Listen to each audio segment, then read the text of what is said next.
What's the password? Shh, I see fat people. Think I won't drop the location. I still got PTSD. Motherfucker, big three. It's just big me, nigga. Boom. What? I'm really like that. What's some of the best advice Dave has given you? Dave don't really give me advice. It's the premiere. Nah. Sir.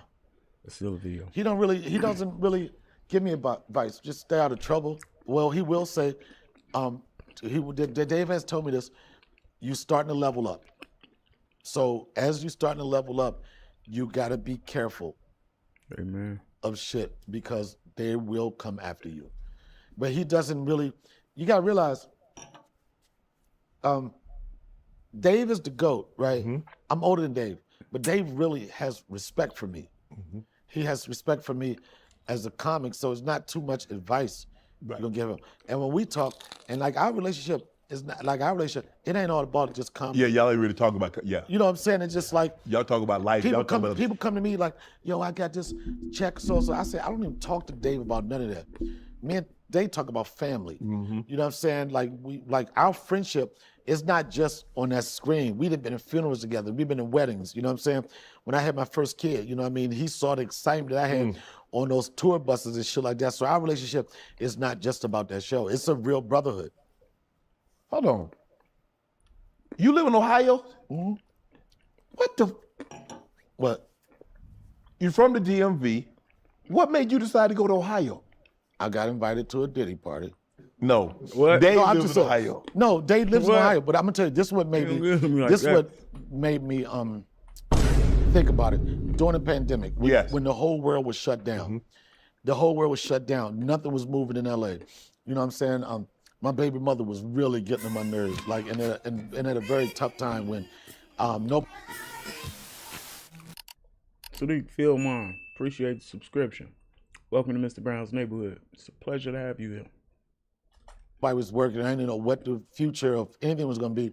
And Dave was one of the first person. He he created a bubble out there. And it was in that time, that first summer, that time that I started really looking at like what's really important in life. And Hollywood shit didn't matter.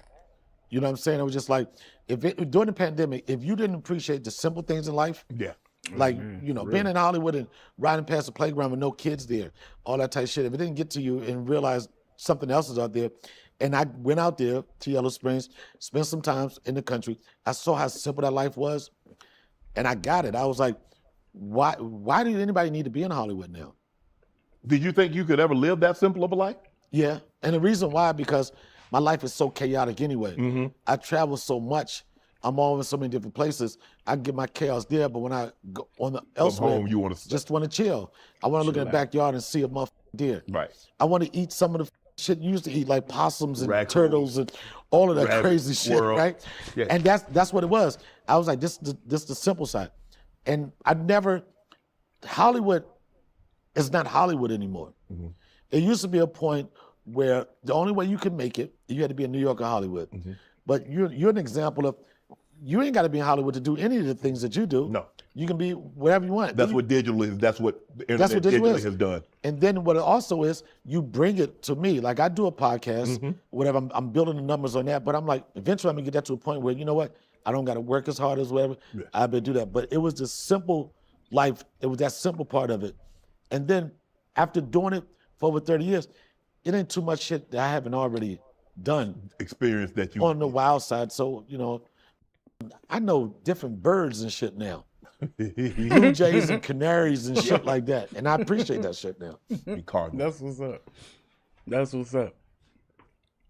Canaries are not native to Ohio. What? Canaries are not. What are you?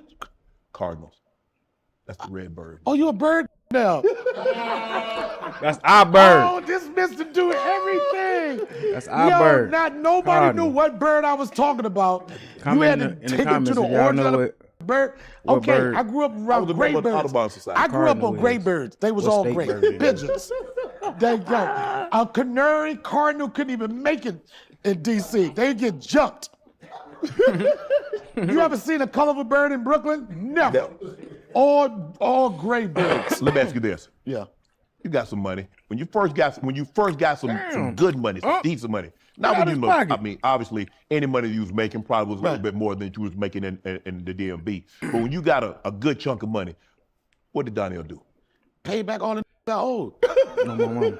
Yo, I was on people's books. Get them bills but I out the never. way. The thing is, my grind has been just constantly. You know what I'm saying? Where it was no money to make some comfortable money, to be scared about this. But the crazy thing now is I'm going through a transition on learning how to have money, make money. Right. But I never, like, I've always been like, just teeting along. But it was never nothing. It was never nothing like, oh my God, I can't wait to blow money. You never had no throwaway money. Never did that. Right. If I won't say throwing that, I know this sounds crazy, but the best thing, the weirdest thing, and I'll get over this, the best part of me making money is being able to help others and give other people. Right. When I was younger in the game, I was like, you know what money is gonna mean to me is that I would be able to take care of some people and make other people's life comfortable. Because where I'm coming from, there's not too many people that can go somewhere and say, even as simple as like, y'all get what y'all want, order whatever you want. Right. You know what I'm saying? But it was never. And I'm not like a flashy guy or anything like that. I just do just simple shit. As long as I can provide for my son, my family, I'm good. Does money mean different things to you now as opposed to say 25, 30 years ago? 100%. No. What? I've never like been excessive. You know what I'm saying? Only thing I did, I when I was younger, I wanted to live like a drug boy without the chance of going to jail. Right. You know what I'm saying? I wanted to have a nice car, dress nice, and I wanted to be able to go somewhere and not look at the tags and not worry about money. Right. You know, and I built enough now, that's where I'm at right now. But money is not my motivator. Right. The only thing I look at money now is for the future of my son. Right. So I had Marlon Wayans on about a couple of months ago, and he said when he wrote a show, he and Sean, and it didn't go through like it wanted to, and then Keenan came on, and he made him write it 20 plus times again. Right. And I read that Dave made you rewrite your special 3 times. Yeah, but I don't know if it was a rewrite, but it's so funny because Marlon gave me some advice once before. He said, Donnell, take a year off and just write. You can write your future. But the Dave situation was, this was during the pandemic, he really got close to my stand-up. And he was like, I want to do your, I never approached him about doing my special. Okay. He said, I want to produce a special. He was just like, you deserve it. He came up with the idea of the That's home what's team, up. me, Lunell, Earthquake, Tony Woods, and that was it. And we shot this special. The first time I did a stab at it, it was in Charlotte, at the Fillmore Theater in Charlotte. Man, big up to Dave Chappelle, man. Real ninja. That's what's up. Elysian, what is it? I'm sorry if I butcher your name. Zendale and Hastress. Welcome to Mr. Brown's neighborhood. Thank you for subscribing. It's a pleasure to have you here. Hey, yeah, but that's what's up, man. Dave Chappelle, the real one, man. He ain't have to do that. The man wasn't even finna shoot a special, man. He said, man, I want to shoot your special for you, man. He said, you deserve it. That's what's up, man. Come on. Okay. So when y'all be saying stuff like, he sound like that crackhead off the Dave Chappelle show, or he sound like such and such, or such and such, or such and such. The only way you know them is because they did what they wanted to do so that you could know them. So I appreciate the gesture. It's flattering, honestly. But this was at the heels of the pandemic. Right. So it was just like the venue had a COVID protocol. You had to have vaccination cards and all this type of stuff. And we did the special, and I ripped the special, right? And me and Quake had announced our specials coming out. And then maybe like a week, maybe 2 weeks after we made the announcement, Dave calls me. I was about to go on stage in Baltimore. And he said, Donnell, I want to redo your special. And like, that's a very insulting question. Yeah. Say to me, because first you think it wasn't funny. I said, just tell me, how did I go from a standing ovation, bald head right there, but it's chest still bumping good. Stan Latham, to you want to do it over? He said, Donnell, I could put you in front of any audience and you'll rip it. It doesn't make it a great special. Right? Made a lot of sense. And he talked to a guy that already won like 4 Emmys, 5 Grammys. I said, I still don't know what that means. He said, look, you did a lot of COVID jokes. Netflix had turned away like half my audience because of not within the vaccination situation. And they had the mask. And he said, I've seen you do these jokes better than this. I said, I've seen you do jokes better than what happened on a special. But I was already under gun because when you practice for a special, you're usually doing an hour. Right. This was during COVID. Nowhere I could go and do an hour. Right. Only place I could do was 15 minutes. So what I was doing was I had 4 15-minute shows. And hopefully I bring them together when it's time for it. But when I listened to him, and after he said that, it made more sense. He said, we're going to do this. We got to knock it out of the park. And I was saying, you still going to give me my money, right? Yo, the check had already cleared, so we could do it 1,000 times. Yeah. That was the first time. Maybe 7 to 8 months after that, we were doing some shows in Napa Valley, and we were backstage. It was me, Dave, Ricky Hughes, who produced all his specials. And Dave said, Ricky, how many cameras do you have here? She said, we got 5. He looks at me, he said, do you want to shoot your special? I said, when? He said, tomorrow. No announcement. We were just going to roll the dice. Right. We had the cameras, and I was excited about that because I didn't have to do a build-up, inviting family. It's a Netflix presentation. We was basically going to do it with nobody knowing. Right. Caught another standing ovation. He hits me back. I want to do it again. I'm like, what the f-? He was like, Bro, just go ahead and tell me, what's up? yeah, that's what I want to say. But then he said, I didn't like the production. I'm like, you produced it. But what it was, he's very meticulous when it comes to production. And the thing was, it was like people walking around because we didn't have an audience person telling people don't go to the bathroom. Right. And he just didn't like the look of it. And I was like, all right, the next staff, I was at the New York Comedy Festival, and I said, let's just bring the cameras in here and do it. And that's when I think I nailed it. That's when the New Day, the special was good. I looked good. People liked the special. I talked about Second stuff. time, always the best. Evergreen, because that first one, Second time is always the best. And I literally was just saying this to one of the creators that I follow too. Tim Baraka Barros. Appreciate the subscription. Welcome to Mr. Brown's Neighborhood. It's a pleasure to have you here. Andrea Cook. Appreciate the subscription. Welcome to Mr. Brown's Neighborhood. It's a pleasure to have you here. But I was just telling her, like, she had forgot to record her short while she was cooking. And I was like, did you record? And she was like, no, I didn't.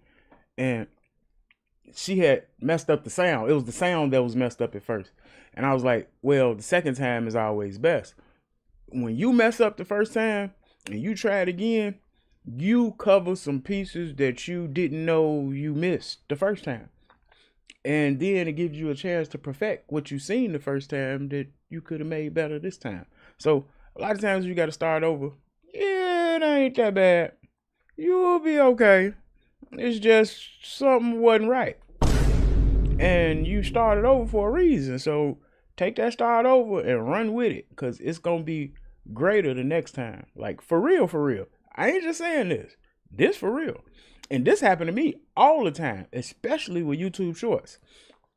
I might be making a thumbnail on the phone or something and get a phone call or get distracted. 5 seconds away from a YouTube Short thumbnail, you got to start all over. So whatever you created, you better fixate yourself on that and finish it, because if you don't, you're going to start over. But every time I started over, it came out better. Even with videos that I've recorded, you know what I'm saying? You're going to find out that starting over ain't that bad. if you would play that first one today and saw COVID masks, you would already known it was shot in 2020. Correct. But the way we did it this time, you don't know. Needed something timeless. Timeless. It could be funny 5 years before and 5 years after. So Negotiating. What have you learned about negotiating with companies like a Netflix, like a Comedy Central? You mentioned that Dave, Good question, a couple of shows, and so obviously they take you serious when it's kind of like with anything. You hire an agency and you go negotiate with people, they take you serious like, oh, he ain't bullshitting. because you have an agency behind you? Yeah. Yeah, but that's like, but then some, I know this is going to sound crazy, but the traditional sense of negotiating, agencies, management, it's about to change. Okay. And the reason why I say that, because the artists now have power now, where you needed an agent or manager to introduce you to this person and get this. Right. The power is in you having support, you having fans. Right. You know what I'm saying? A person that has 50 million followers On social on media, Instagram, what is the manager going to do for them? Right. Introduce somebody to take more money? I'm not saying. Hey, follow me on Instagram too if y'all haven't already. At Mr.Brown 121 _ Instagram, Mr.Brown 121 _ Appreciate you. In case of you're not going to need that, but it's becoming more where the artists can negotiate their own thing. And the whole thing is knowing what your worth is. And then I've always been like, my negotiation, people always tell me, what's your price? I really don't, it all depends on what the need is and what it is.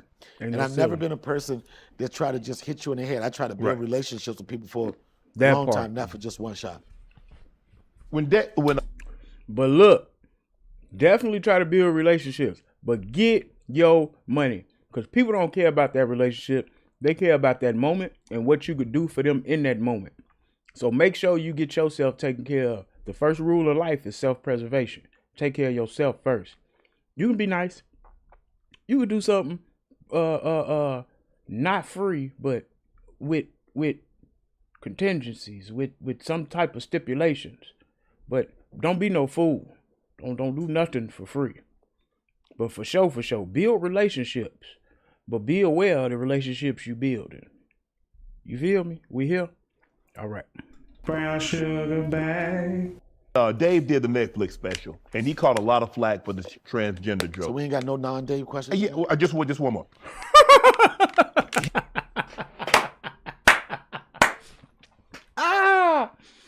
Donald said, so you gonna stop glazing Dave and ask me about me? Because I'm here. I mean, you wanna know about me too? Because I came to talk about me. I ain't come to talk about Dave.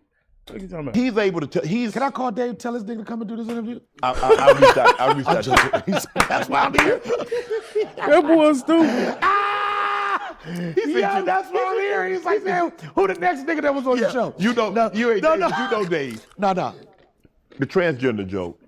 I've never seen His joke or my joke? His joke. I've never seen a guy, and even when he did the Saturday Night Live, still gave you a bone. that Gave you a monologue chance that he to did change there, it. the way he can tell a story, the way he can weave you in and out, and you don't even realize it because I get what he was saying. I really, really beg you to come see me live.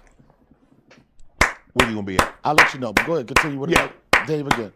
That's what's up, man. Dave. That's what's up, man. That's what's up, man. That's how you do it, man. And that's how you do it classy, man, where you don't sound like a hater, man. Or you don't sound like a ban list person. You know what B-A-N. Yeah, if you don't know what a B-A-N is, then get your life together. He did that with Demure. Ain't that what y'all calling that? Demure. He did that with Demure. Hey, man, stop talking about Dave, man. You don't see me right here, man. My name, Donnell Rawlings, man. Yeah, we did some stuff together, man, but I got a lot of stuff going on, man. You should come to my show, man. I'm going to let you know when I got it going on, man. Uncle Shay Shay be doing his thing, man, but Uncle Shay Shay be acting like, all the way, like, all the way. Even when he be, like, interviewing, he done interviewed my nephew Darren. He done interviewed, Kai. He done interviewed a few people. But he need to do some more homework before the interviews, Jack. Cause I don't think the cards that he got the real questions that he want to ask or the information that he searched for. Look, I believe the information was fed to him to, you know what I'm saying?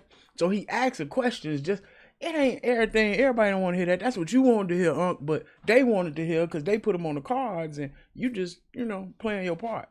But that man did that with some demure and elegance, man. That's what's up, man. Respect for Donnell Rawlings. When he stood, Netflix stood behind him, and you mentioned something that this cancel culture before long is going to be done away with. Yeah, because you were giving people too much power. People that have built something over 25, 30 years, right, and they make one mistake, right, and it's gone. Yeah, but see, it's only certain people can be canceled. Certain people can't be canceled. People that don't lie. So first off, what cancel culture wants to do, they want to stop your bread. Okay. First they want to do, they can't wait to say, the agency dropped him. So-and-so dropped it. They want to stop your money. When they're powerless when they can't stop your money. Correct. You know what I'm saying? The situation with him, and there are some artists like that. You know, I would say Chris Rock is one of those joints that can't be canceled. They built a base, and I think, I'm not at that level, but I think I'm uncancelable because I feel like Cat Williams I'm not on a TV Right. I don't feel like Cat Williams can be I'm canceled. not doing movies regularly. And if he did, last it's like 5 or 6 it years, won't any affect work him. I've got, it wasn't through audition. It was because somebody said, we want this guy. But, you know, when you don't have to get a check for somebody else, you create your own checks, you can't counsel a person. Is there a joke that you won't do? And that's the same thing that go for the people that try to demonize you or put you in a category or make you less than or make you feel like who is that? Does that say Angel? Hold on, let me see. Welcome to Mr. Brown's neighborhood. It's a pleasure to have you here. Thank you for subscribing. Yeah, man, don't let nobody make you think you, man, look, man, y'all heard him, man. It's not a joke that I won't do because I'm irresponsible in the jokes I choose to use. Right. Now, the argument's been like, oh, I believe in freedom of speech, whatever. Yes, you have the freedom to say whatever you want. Also know that there's some consequences will come with what you say. And there's a possibility there may be some backlashes. I encourage white people to use the N-word all day. I say use it so you can see how it feels to use it. If you think you're that strong, if you want to make that argument, we're not going to use it, use it, but then this is what's going to happen. It's consequences to anything that you say or do. Right. One of my phrases is, a joke can be too soon, but it never can be too soon for a funny observation. Right. That's what my comedy is. And I think that's what some of the best comedians' thing is. Right. There are some times, I mean, you said some LGBTQ jokes, Asian jokes. He still didn't I mean, get when it you right. say a joke, do you know like, I don't know if I should have. Or you just go. No, I do know that. And then the ones that make me, I don't know, those are the ones I want to do the most. Yeah, because I'm just saying it's like, there's something to be said about a comic that speaks from their point of view and how they feel. If that's what comedy is, that's what comedians supposed to do, supposed to go places, because they're supposed to be like, It all depends on who it is. Okay. You have some comics that would never do that because they're in the business with corporations. They're in this business. That's where they make their money. You know what I'm saying? You have some of them that don't, but it all depends. I know some comics, like I say Jim Gaffigan. You ain't gonna never hear Jim Gaffigan do a straight up dick and pussy joke, but he might water it down and use substitute some words because he's protecting his bag. Right. Whatever you gotta do, protect your bag, whatever your bag is. My bag has been grimy for the longest time, so I don't have to protect it like that. You're friends with Joe Rogan, right? Yeah. Joe went from I didn't know Joe was a comedian. Okay, it feel like a kickback now. Like now he asks about Joe Rogan, he ain't asking about Dave. It feel like a kickback. It feel like just, barbershop talk, basement talk, kicking it with That's what it feel like now. And it ain't bad. That's a good thing. But yeah, I'm glad he got off Dave Chappelle because he was glazing. He was glazing. Yeah. When I first was introduced to Joe Rogan was Fear Factor. Right. A lot of people. And then the next thing I know, he's basically the voice of the UFC. He's calling fights, and then obviously he's a pretty good stand-up comedian from what I hear. Yeah. I don't really get into it like that. So what is the yin and the yang? How did you and Joe become cool? Well, Joe, we became, first off, I know of Joe from Fear Factor, from Chappelle Show. Okay. And then he was like a really big part of the Comedy Store vibe there. He's been a big name for years. And of course, his podcast. But I never, ever was like, hey, Joe, I'm so-and-so and so-and-so. My introduction to people, I want them to see me perform. Right. You know what I'm saying? I want them to see me perform. He would see me in the Comedy Store. And that's why he just told Uncle Shay Shay, hey man, you need to come to one of my shows, man. I'm gonna invite you to one of my shows, man. That's what he just said. If you listen to people long enough, you'll know exactly what they saying to you. And then he knew my reputation that I was a funny guy. Okay. Then we exchanged words, whatever, and then one thing led to another where I did his podcast. And it was interesting because I heard Miss Pat was on the show. Yes. And Miss Pat was like, people got upset with her because she kept it real. Right. And I'll double down and say, I know that's his character. Because when I did this podcast for the first time, I was like, I want to come off the road, man. I don't want to work as much on the road because I want to spend more time with my son, but I don't make money in Hollywood. Mm-hmm. I was like, I need to make money in Hollywood. He was like, just start a podcast. I'm like, it's not that simple. He was like, and I'm saying to myself, ain't no money in podcasts like that. And then I Googled him. I was like, okay, so let's talk about that. Let's talk about that, right? But he at the top of the food But this chain. is what I'm gonna tell you. This is what I want to say. And when I watched the one Miss Pat, I was like, she right. That's the type of person he is. Mm-hmm. But our own people are so critical of each other. When Joe said, Donnell, I was like, how do I get subscribers like that? He said, just do a podcast on a tape recorder, anything. Just do it. I'll tweet it out. You'll get some links off of that. Up. Then you do That's all the what's other up. podcasts. Joe a Next real thing one you for gonna that. be on. Mm-hmm. Guess what? I did it. I came out the gate with like 7,000 subscribers off of that. And people can say what they want to say. I'm so sick of the black, white, that You type of shit. too. You too. You too. You heard what he said? He said he did it because he didn't believe in it at first. He thought he needed some. He said just do it. And Joe, he did get a tweet out from Joe, but he still is Donnell Rawlings. Like you still you.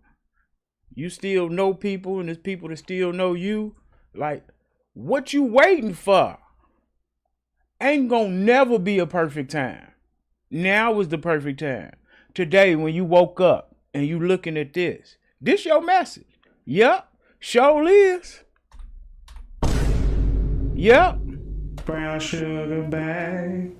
I ain't got it all together. You see me reaching for the buttons. Onions on the grill. But when it's gonna be my time, it's gonna be my time. I'm gonna get the stream deck and they gonna be lit up right here, ready for me to boop, boop, boop, boop, boop, boop, boop. But until then, Hold up.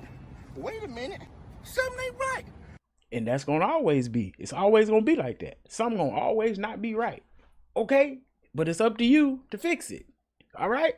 He started and got 7,000, what do you say, 7,000, 8,000 out the gate? Start. Your starting line and your finish line is two different places. You feel me? Somebody come to the Bloody Hotel. I'm like, oh man, he tall, dark, handsome, and an accent. I ain't got a chance, man. And I was just starting my Ashy journey at that time, so Right. I was out of the loop. But if you think about it, if you go back, you look at I'm cool, Idris man. and the role that he played, and you look at Damson, Idris in Snowfall. How the British actors getting all these gangster roles? I mean, they students of the craft. I know it's been some talk like to get on the road, but you got to be. Just imagine the level you have to be. All those guys, they got to get dialect coaches. Yeah, because I didn't know the guy in Snowfall. I did not know he was British. No. 'Cause I couldn't tell. I don't know if they Good working for acting cheaper right amount of there. money. I don't definitely know. doing some Ain't great been alone acting. that part of it, but for he you played to in The Wire, be able to I embody had these no idea. characters Yeah. and to do it I out would've thought in that another man was from accent, Baltimore. Yes. it's got to be something to be said about their skill set. But at the end of the day, we complain about everything. But at the end of the day, may the best man win. Right. You know? Because a lot of people, they're getting upset, like, hold on. You got black actors right here in America, and then you bring British your actors job. to play a black. Get on your job. Hold up. If Wait you a feel minute. like Something ain't right. that means get on your job. Do you. Do you. They ain't coming looking for your monkey ass. You got to get out there so they can see you. For real. Just imagine the level you have to be. All those guys, they got to get dialect coaches. Yeah, because I didn't know the guy in Snowfall. I did not know he was British. No. 'Cause I couldn't tell. I don't know if they working for a cheaper amount of money. I don't know. Ain't been alone that part of it. But for you to be able to embody these characters Yeah. and to do it out in another accent, Yes. it's No, got to for be sure, something for to be sure. said about their skill set. But at the end of the day, we complain about everything. But at the end of the day, may the best man win. Right. You know? Because a lot of people, they're getting upset, like, hold on. You got black actors right here in America, and then you bring British actors to play a black person, a black American. Right. And then people don't be wanting to act either. Like, people be calling everything fake. YouTube was created as a platform so you can display you. Whatever you do, whatever you own, whatever you want to put out there, do it. And people be doing it. And a lot of time, when people go looking for people in Hollywood, they need something to reference, which means you need some type of content, some type of something with your special ass. that think the world just revolve around you, and they just gonna magically appear and say, hey, we're gonna give you this $1 million check to come do some acting. No, that ain't how it go, pimping. Why not just hire a black American to play a? Because they might not have been the best person for the job. Okay. I don't understand. This business is about competition. Right. And like what you're saying, like people complain. I know this may sound crazy. Work harder. Right. Everything ain't gonna be for you. Right. You gotta Church. keep going. This whole notion. For you. Man, first off, Hollywood is f***ed up. Okay. It's f***ed up. The people's perception of it is different. At the end of the day, all a lot of people do is sit back and complain. I say pull yourself up by the bootstraps, work hard. Margot Thompson, appreciate the subscription. Welcome to Mr. Brown's neighborhood. It's a pleasure to have you here. We got one more? Okay, let's go. If you didn't get that role, keep going. This field is a job where you going to be rejected 95% of the time. Mm-hmm. This is a job where you're going to be broke most of the time. When people come up to me like, Donnell, you got any advice or words of wisdom? I always tell them, you first off, you got to be able to be happy being broke. In this business, if you can't be happy being broke, you might as well get out of it because you're going to be broke most of the time you're doing it. If you could find a happy place, if you could, and I say in my case, when I first started, I wasn't making no money.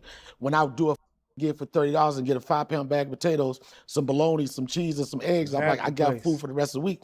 I was happy because I knew if I keep on, eventually it's going to pop. Right. And not everybody, but for the most part, you're going to get a shot. You're going to get in the game. But what you do with it when you get in the game, and that's what's going to separate you from everybody else to sit back complaining and not doing nothing and looking at everybody succeed and complaining about it. When you became successful, you did The Wire, you did the Chappelle Show, you're still doing your I stand. wasn't successful then. I was working. I wasn't successful. That's the illusion people have on TV. They think when you're a kid, everybody making big dollars though. Let You me tell you something, man. When I was finna say something. I ain't gonna say it. I'll save it for later. I was doing Chappelle Show, and the thing about it was, you heard me saying I'm rich bitch at the end of her show, right? You were rich. Yo, Spoken into existence. Yo, I go to restaurants, that bill would come, they would be like, just, we thought you was rich, bitch. I said, I'm nice. But at the same time, Shannon, I knew I was positioning myself for success. When I was doing Chappelle Show, and I seen people come on this platform, that's what I don't understand about actors and people. You signed the contract. Yes. Did you read it? You put your name on the dotted line. Right. You started this show. It was a small show. It just so happened that the show blew up. Right. Right? Your contract already signed. So you entitled to all that money? No. The only person in the history of this business has ever really tested the industry and say, you know what? I know I did do a f***ed up contract, but I know my value is, and y'all still gonna step up. Dave Chappelle. Right. The only one. He forced the hand of Comedy Central. And I think it was very admirable what Comedy Central did, because they could have said, man, f*** you. This is what we're supposed to pay you. But you know, when I was doing Chappelle Show, I was making $500 a sketch. And people already know, the blogs like, oh, they should have, but the show was.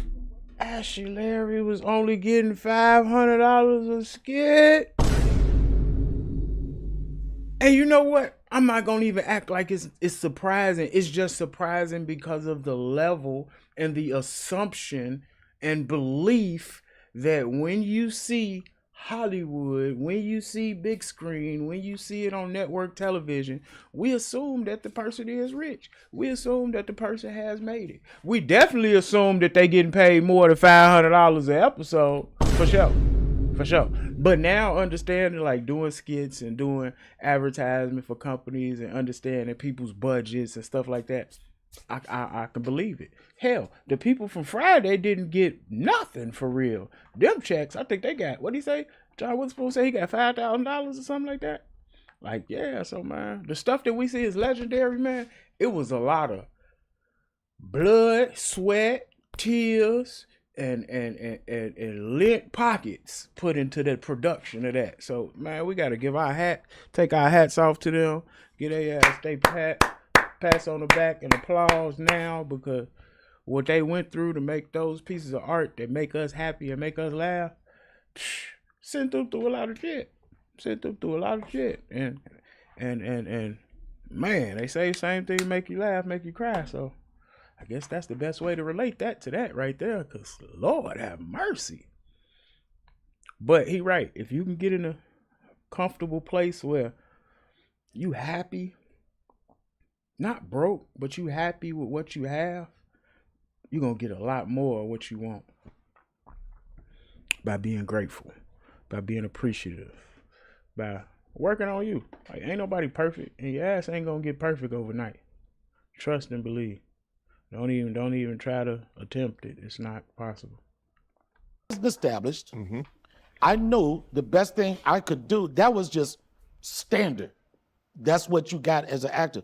But I knew me working that episode, me getting 3 minutes of camera time, now I can go out and get my money on the road. Right. They see you. Even when we was working the first 2 years, me, Charlie, nobody on that show was making a lot of money. But I was like, wait a minute, this don't match up.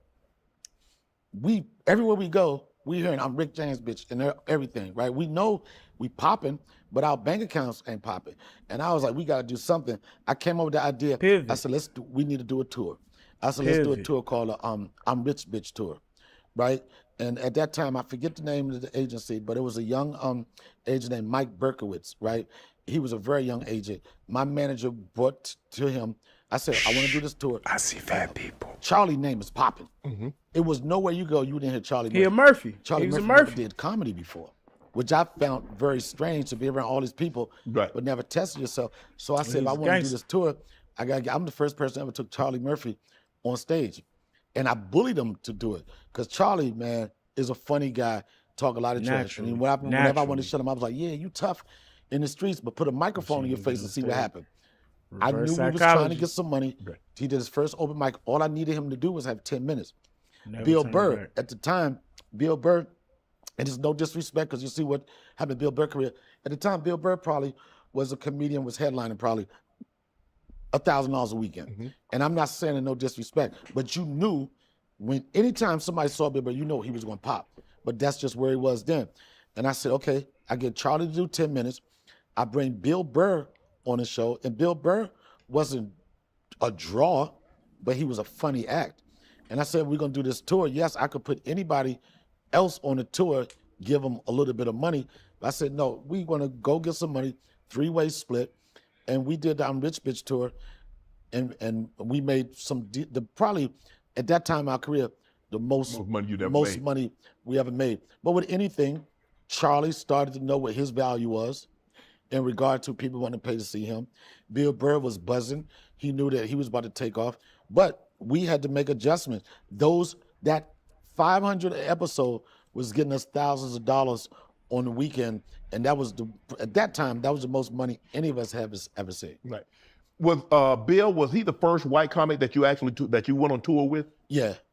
But Bill Burr, his story was like, Bill Burr, when he came to New York, he was one of the few white comics that did every room. He did the mainstream room, and then he did the Chitlin Circus. And I think part of his, he's a very powerful, strong comic. Yeah. But I think he got a lot of edge being able to go into those rooms that everybody feared and just take control of it. But Bill Burr has always been a funny guy. How difficult is that when you're young, you're a black comedian? Because I've always asked, and I ask this a lot of times, do you write a set, like I'm gonna be in a predominantly white audience, do I write a set accordingly? I'm gonna be in front of a predominantly black audience, do I write a set accordingly? How difficult is that to do when you're young and up and coming? Obviously, once you get established, you can go into any room. It's the toughest thing because usually when you first start sharing it, your voice is usually who you perform for. Right. So if I do the Chitlin Circuit, it's easily for me to go up there, the way I speak, certain things that I say, I already know they're gonna understand it. But then you have to, and even with me, helping with my accent from DC, coming to New York, I was going places and people's like, what did you say? Certain rooms, it wasn't that way. Other rooms, I said, you know what? You gotta work on your diction. You gotta enunciate and you gotta do this.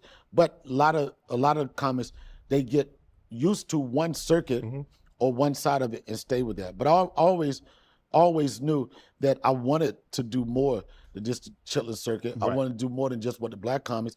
And my thing was, I wanted to be when I was in New York, there's a very popular club called the Comedy Cellar. It's like the biggest comedy club in the world, the biggest names. And when I was in New York at the time, it was only 2 or 3 black comics working there. It was Keith Robinson, it was Dave Chappelle, Greer Barnes, and William Stevenson. Okay. That was it. And it basically is like you walk around the corner, the black club and the white club. It wasn't too many people doing both. And I said to myself, if I'm gonna be respected in this business, or if I wanna be one of the best to do it, then I want my name to be on the same line out as the best to do it. And that was one of the reasons why I said I wanted to do mainstream, because the black circuit back then, they was paying more, Right. but you didn't really have no future. And at the end of the day, you were just getting pussy in a check. And it wasn't even a big check. But for you, you'd realize that in order for me to be what I want to become, I'm gonna have to have crossover appeal. I'm gonna have to go appeal to that wide audience. I gotta go where people are gonna see you. Back then, you producers and directors and executive producers, they wasn't going to the Chocolate Sunday. They wasn't going to the Boston Comedy Club Sunday night. They wasn't going there. So if you wanted to be seen, you had to cross over. Or I feel like Donnell Rawlings trying to sell Uncle Shay Shay a car with his suit on. I feel like he's trying to sell him a car, or he his lawyer. If we was listening to this on mute and we didn't know who neither one of them was, I feel like this is a car sales transaction, or somebody was going to jail. It looked like this is Uncle Shay Shay. And Donnell Rawlings is explaining to him, you just can't keep doing that. You can't keep doing stuff like that. Another thing people do, people used to get caught up in the fame of suit, it, in man. the women, in the He money. look like a brother. car salesman, I'm cool with this. man. But as the years go on, you like this. I wasted Insurance so or much something. time just catering to this side of it when I could have been over here. That's one of the things, like, I hear people talk about Kevin Hart all the time. Kevin Hart was smart enough, and I'm not here to defend anybody. And you know something about your couch, and you be wondering when it's going to heat up, right? And I know deep down them cards is going to get That's a lot of cards, right? I'm looking at him like this. He got me with like, so when you was growing up, what inspired you? I'm waiting for you like this. So when you and so-and-so was beefing, but what people don't know, and I'm using, and Kevin Hart don't need me to defend him. No. I know this little work ethics. Yes. Because I was a part of it. I said it on another platform. I remember Kevin Hart had one joke, and this is not being racist, he's doing an impression of a monkey, right? Right. And he was the best monkey you ever seen do a monkey joke. He had this, he had this going on, the ooh, ooh, ah, and everything. And he used to rip, and he used to work the grimiest spots. But he used to commute from Philly. He would come up, he would do my clubs, the hood clubs, those $50 spots, and then he'd go do the mainstream spots.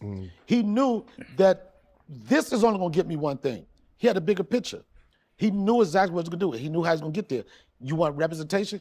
Guess what? They're not going to the chicken factory. They're going to the cellar. They're going to the comedy strip. They're going to that. And you have to have the work ethics to sit around, Shannon, and wait for opportunity. Somebody fall out on the lineup. Right. Somebody, you gotta get a reference to somebody. Just sit around just hanging out. One day, okay, now's your shot to go in there. And I seen him do that. I seen him go from my spots to the Comedy Cellar spots. I seen him get a manager. I seen him go to one of the most prestigious comedy festivals. It's a comedy festival. Shout out to my man Bruce, who ran the JFL Comedy Festival for years. This festival, 25 years ago. Toronto? Montreal. Montreal was being Canada, yes. This was everybody's dream if I could get on there. Guess what? You're not going to get on there in a chilling circuit. You're not. There's no way. Some kind of way you got to get into the audition, you got to mainstream. But one thing about that special, it broke so many people. That festival, Monique, Uptown Comedy Club, it broke her. This festival was so dope, Shannon. You can go up there with an 8-minute showcase set, 9 or 10 minutes. And if you got a point of view, people can see what they can do. You walking out of there, people was walking out there with a $250,000 deal just to hold you. That's what that festival was. And when people don't understand, they say, well, how did so-and-so go from $250,000 to retainer. that? You missed the whole shit. And the reason why you miss it. See, look, he talking about retainers too. Little lawyer suit wearing ass. That boy said $250,000 just to keep you, just to retain you, so you don't go nowhere else. Just be cool. Hey, that ain't bad, Jack. That ain't bad. But make sure you look at them stipulations and the fine print. Read it all. Because you wasn't invited. You didn't have the audition. And you can't knock a person that knows how to use their resources and position themselves for the right people to see them. Or you could bitch, complain, do them chitlin circus shit all you want. They pay money. That's where I came from. But eventually, you got to figure out how to maneuver yourself through this business. Kevin blew up off of that. Dave Chappelle blew up off of that. Sue Costello, Monique. It was so many people. It was the hottest festival. And that's what the birth of Kevin Hart was for the people like, oh, he's a plant. No. I knew it. I was waiting for it. I was waiting for the Corey Holcomb. He addressed it. I was waiting. Everybody that got their ass on this couch always got something to say about somebody. And y'all know anything about Donnell Rawlings. Y'all know him and Corey had a little thing. You know, pause. They had a little disagreement type of thing. It's on YouTube. We'll probably react to it after this. But yeah, man, he addressed it, man, slightly. Let's see what all he say after this, though. If he say the man's name. He might not say the man's name. I don't think he gonna say his name. His path was different from your path. You cannot fault anybody because the way they get it is different from the way you get it. And all of this bullshit about, oh, I came through the mud, so-and-so. Guess what? I came through the mud. Guess what, Shannon? I took a shower. I put cologne on the day. I washed myself. I used my watch to let you know how much time. You looking like a fresh attorney. I switched it up. Right. What was that? Octavius Dixon. Appreciate the subscription. Welcome to Mr. Brown's neighborhood. It's a pleasure to have you here. We're on the road to 1 million subscribers too, and I say we got 8 people watching. El Sakchu. Welcome to Mr. Brown's neighborhood. It's a pleasure to have you here. We're on the road to 1 million subscribers too, man. So make sure y'all hit that subscribe button, turn on them post notifications so you don't miss a video. And yeah, let's get back to it. There's nothing wrong with that. When you started having success, did people think you took the easy way out? Because it seems to be, I get that now. Oh, he sold his soul. But guess Quite what? sure. They don't know. What did Prince say? It sometimes take 10 years to be an overnight success. Those people that just introduce you, they don't know. But the real people, they know. Right. That's why I've had arguments with comics or whatever. Oh, he ain't so. I'm like, ask somebody about me. Ask somebody about my career. Oh, it's easy. You got the suits. Ask somebody about me moving from D.C., sleeping on my man Royale Walker's couch for. Hey, whoever is the people that get the people for Club Shay Shay, they be paying attention, boy. They be paying. Hey, Uncle Shay Shay, you need to get them some birthday presents, Christmas presents, holiday presents for the rest of the year, cause they doing their job, man. They knew that Donnell Rawlings would get on this couch and get talking. It seemed like every time a comedian or somebody go through something, Uncle Shay Shay, people be like, hey man, we need to get him on the show with Uncle Shay Shay because he got some stuff going on and he gonna talk about it. I know he gonna talk about it. Lavelle Crawford did. Cat Williams kicked it off. Who else done been on there? Everybody done been on that couch, man. Jamie Foxx been on there yet, man? I think Jamie Foxx gonna be on there next, man. And if he ain't, Uncle Shay Shay, why you ain't called Jamie Foxx over there, man? Y'all got some beef or something? Because he played a football player or something, man? That was just Willie Beeman, man. Year and a half, he get a TV show, leave me in his apartment. I ain't got no money, no electricity, no water. You ain't paying the bill? Huh? I tried to pay the bills.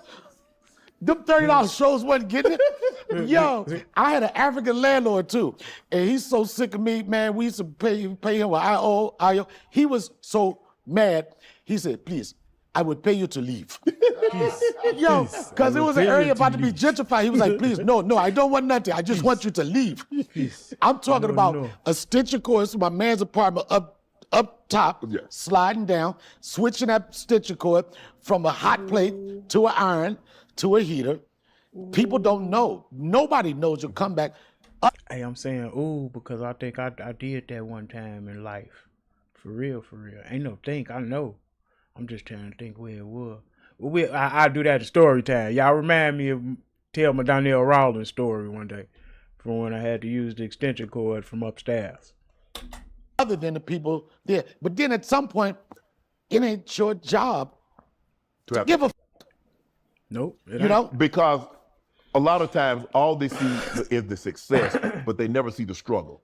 And because they didn't see the struggle, they see the success. They see the TV shows, they see And the they cars, get to they see the making house, assumptions. they see whatever. That's what everybody they want to do now. They want to be you. Everybody Yep. want to be you today. Right. Everybody No, for want to real. be Joe Rogan today. For Right. real. Nobody want to be Joe Rogan 25 years ago. He right. Everybody want to be Casanat today. Everybody want to be Darren today. Everybody want to be, you know what I'm saying? But they ain't want to be them 10, 15 years ago. They ain't want to do that. Everybody want to be on Twitch today. Ain't nobody want to be on Twitch when it was just Justin.tv.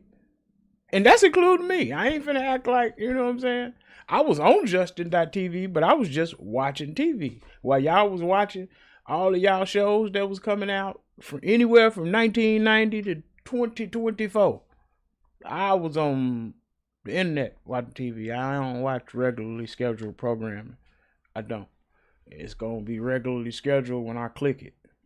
Not when the hell you tell me to watch it. For real. When people's like, what the is this? But now they see success, they want to do it. You don't even know how many they say, now I'm going to do a podcast. I want to do a Club Shay Shay. They don't know how many years you was putting in when nobody believed. How much investing you had to do, how much it took you to get to the point where you could do what you're doing. It costs money. You don't just decide, okay, I ain't going to work no more. I'm just going to do this. No, you had to invest prior to then. I had a partner some time ago. The man bought a sound system. And to me, I'm thinking like, I got a little sound system at the house. I was blessed with speakers and all of that. But I was wondering why the man wasn't putting it together. He was just keeping the boxes separate. That's because he was waiting until he had everything together so all of the pieces would work together. I wasn't seeing his vision, but he knew what he had planned already. You know what I'm saying? In this, Right. when you was like, watch, it's going to pop. If I keep going. I had offers to do this show, people trying to, and this before it popped. And I feel bad, not feel bad coming on it down, because I really didn't want it to feel like, oh, now it's popping. But it was always a conflict. And another one of the reasons, because we got mutual friends, Red Graham, my man Keith Burns was one of your players. Okay, yeah. Grant, real. I grew up, I've known him since we played Little League football together. Right? But going back to my point, everybody wants to take the easy route. Nobody wants to take the hard work. It takes something like this. It wasn't last year. No. Nope. It takes years. It takes years of looking at those subscriptions. God damn! I thought that one was gonna pop. Like right. 1,000 That's views. right. You don't know. You don't know. That's right. But then when That's that right. lick hits, you feel good. But everybody else like, oh That's my right. God. But you back there like this. I knew it. Right. All I needed was the time. You go back to The Wire. He telling the truth, y'all. He telling the truth. Ain't no cap in that rap. Michael B. Jordan was on there. I think he was like 14, 15 years of age. Yeah. Michael K. Williams. Wire. I mean, that cast that you guys had. What was did you have a remarkable. relationship? Were you guys ever set together? I had a relationship with Idris Wood. I had a relationship with him. Michael B. Jordan. I was like so much older than him. I really had nothing in common with him. kid. He was a Michael kid. K. Williams, we was really, really close. That was like one of my closest guys connected to that. Rest he in used to peace, come out. Michael K. Williams. Rest in peace. Michael K. Williams. Rest in peace. Michael K. Williams. He was a real. Hey, I don't care what nobody say. I don't care what nobody say. I don't care what nobody say. That girlie, welcome to Mr. Brown's neighborhood. It's a pleasure to have you here. I don't care what nobody say. And y'all could clip this. I don't care what nobody say. There will never be another gangster as Omar in no series, in no movie, in nothing. Omar was if y'all make a gangster mural, put Omar at the top. That's it. Brooklyn dude. Yeah. So he used to be like, man, all right. Oh, and if you don't know who Omar is, go check out The Wire. They got 5 seasons. Binge watch it if you ain't got nothing to do. But pay attention to who Omar is. Omar Little ain't play no game. You think it's a game? Go look. Peter him, he's a great dude. You know, troubled souls, you know, things happen, but he was like one of my closest connections. But the biggest connection, and I want to go back when I did The Corner, Tasha Smith. Okay. Tasha Smith and Candy Alexander, right? Okay. Tasha Smith, and I don't want to be offensive. And The Corner was here, man. I was one of them people. I didn't watch The Corner because it was from here, and I didn't want to watch it until the whole thing came out. So I still ain't seen none of The Corner. I know several of the people that was in The Corner, but I've never seen The Corner. Hey, who sent Stringer Bell to see whoever he seen in the afterlife though? Him right there. Stringer was the shystiest nigga alive. And then to find out that he didn't even speak with the accent that he had in the show made him even more shysty after that. I was like, damn, this nigga is real shysty. He just tricked all of us. I'd have swore he was from Baltimore. Or anything, when I say this, people don't have to take it the wrong way. She's a bad bitch. And when I say that, not just on the acting side, I'm talking about directing. There is nothing she can't do. Yeah. A lot of people don't know. I'm trying to encourage her to go back. She started as a stand-up. But she was my coach. When I didn't know what I was doing, Shannon, and I don't have, you talking about the guy with no training. Right.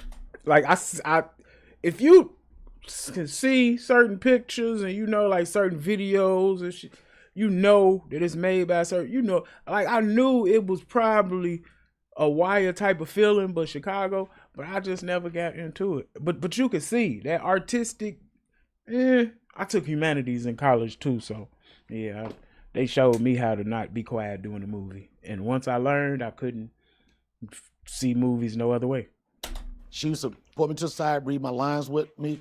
In fact, she was the reason why I was on BMF. Wow. She was like, she called me one day.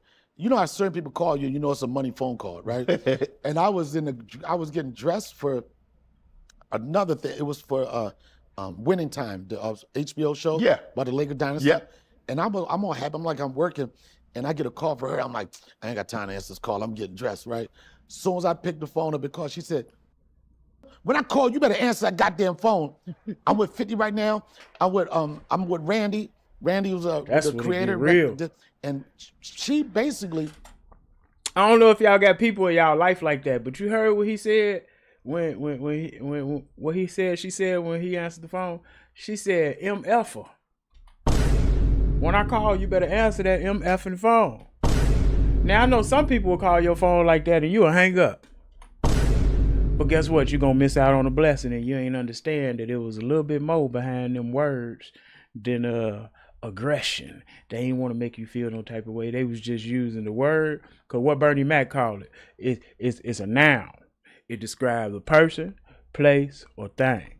So don't take it personal, man. Just let them land, and after they get it off their back, you know what I'm saying, you gonna get it. And imagine if he would have felt some type of way that she was talking crazy to him, and he, girl, if you don't get your ass off my phone, click up. Now she's standing there with 50 Cent, like, man, look, I think that was his voicemail. Let me call right back. Nah, man, you done messed up, player. Calm down sometime. Everybody ain't trying to, you know what I'm saying? But a lot of them do, so keep your defense up halfway. You know what I'm saying? But don't mess up no opportunity because somebody talking crazy. Gave me that role. Wow. That role I played, what was that? Alvin. She gave me that role. And this is what people don't understand about this business. Everybody always want to say, oh, you had that little role or that little so-and-so. Because they didn't have it. No, not only that, because they didn't have it, but only that, they don't look at what you building. Understood. Right. First off, I tell anybody, you got to get on set first. You got to get on set. Y'all. Oh, I'm going to turn it down. I only got one line. You got to get on set. That role that I played, I was only supposed to be in one scene. Season finale. Randy loved that character so much because it was based on one of his cousins. He was really connected with that. I was supposed to be on one episode, right? The next they brought me back, and they fell in love with the character.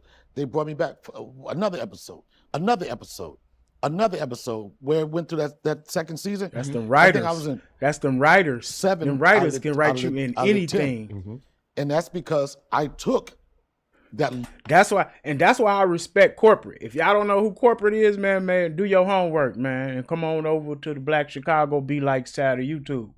That's why I respect him so much, man, because he got a pen, boy, that's like Picasso on the painting, on the canvas, for real. That boy be putting it in motion, boy, and then he has given you the implant of his voice. You can't think about corporate videos or nothing without hearing "Oh God" or something in his tone of voice, for real. And that's an artistic value, like to be able to write. And then he's so cold, like when he started asking us to comment what he should do, boy, that's engagement. I know his engagement went through the roof. Like, that boy smart, boy. That boy smart. That boy artist, and he is definitely a composer of the visual arts that we partake in when we watch Black Chicago Be Like. Oh God. Little ass role, and I did the Parlay. best I did. Chappelle Show. I was not supposed to be on that. And your mama glazing. Whoever said I was glazing, your mama glazing. Don't worry about what I'm doing. I'm paying homage, man. You need to pay some homage to somebody with your little duck mouth ass. That show. There was no cast. Everybody's like call us the cast. It was no cast. It was Dave and Neil had this show, right? And they could just put anybody on the show they wanted at the beginning. We had one actor and one scene. I remember he wasn't doing well. Wasted about an hour and a half of industry time, a lot of money. And where Dave and Neil would just say, "You on the show?" They said, "You know what? Comedy Central says that everybody has to audition now." I had already did I'm Rich Bitch. Right. I could have been like, "Man, y'all know my work. I'm not auditioning." But I said, if I do that, guess what? I won't have a shot. So I went back in the audition room, murdered the audition, never heard that again. But I was only as good as my last sketch. Right. I was only as good as my last. Jay Hart, appreciate the subscription. Welcome to Mr. Brown's Neighborhood. It's a pleasure to have you here. Scene. It wasn't like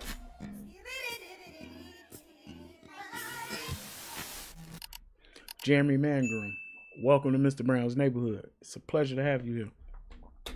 Y'all hit that had like to button write too, stuff man. for Hit that me. like button. And my thing was, if you go hard enough, one thing, when you want to set, if you start ripping, same thing I say with Jaleel White, with Urkel, supposed to be in one episode. But if you rip, and you and them writers, now they start thinking about you. Right. Now they used to just like, okay, we're gonna bring them in. Right. Another thing, when I was on Chappelle Show, Hey V, you still in here? 90% of the things I was in, I wasn't supposed to be in. I was broke. I knew that if I go on set, I get some free food. I get to hang out, and they're gonna tap me in. Right. Like 85% of the things that came out of my mouth on that show, it was all improv and me being in the moment, just hanging out. I think you definitely mentioned did say something about that the you were Diddy party, supposed though. to have Michael K. Williams' role. Yeah. And you see what that role became. Did you like, damn, think about what could have been? No, It wouldn't have fit. He Because wouldn't have fit as some Omar. things happened. I was like, they got the best person for the job. Yeah. And another And I reason know what why he they had the talking best about. person for the job. He talking for the about job with him, because I wasn't gonna tongue situations. kiss a big old. I knew it. I knew it. I knew that's what he was talking about. I knew They that's got what he the was right talking one about. for that was. I was like, I just thought he was a gangster. I didn't know he was taking dick, son. But my that's mama. they wrote that in. I didn't write it in. The craziest But I was like, part. you know what? And I ain't gonna tell y'all. If y'all ain't seen The Wire, see The Wire. But couldn't no grown man do nothing to Omar. Couldn't no grown man do nothing to Omar. That's how you know niggas be suckers for real. They be real suckers. Got the best person for that job. Right. Another situation, there's a role, Cat Williams was here, right? Yeah. He talked, that role that he played, Alligator Man, on Atlanta, Fire. that role Fire. came to me and him. Right. I was still in the running for that. I was asked my agent, they said, you still in? You said, I ain't saying Now, I was could have gonna get seen the him job, as Alligator but Man. I knew I That was would've been still funny. in the running for it. Er. But certain times, I look at people. I look at their skill set. And after, the minute I found out that Cat Williams got it. I was not mad For sure. You didn't get it. I didn't. I'm get not it. mad that you I even know how told the strong story he is because as I could a see comic, I know how you strong as he's an him. actor. You That as role, I Alligator looked at the Man. role and the dynamic of it, and I know he would go all in. And I was absolutely right about Dave was a bad choice because he won an Emmy off with that role. But never once that I was envious or jealous. I was like back to the drawing board. For sure. I remember when for Michael you, K. it's for Williams you. said that he was scared, he was conflicted about taking the role. And we hear now a lot of He knew that was his moment, about though. blacks putting on He dresses, knew it was. Right. playing those type of roles. And everybody ain't gonna take that role. Where are you on that? Where are you on that, Donnell? I will tell you this, and you might edit this out. Needs something to be mad about, and I hope you can keep that.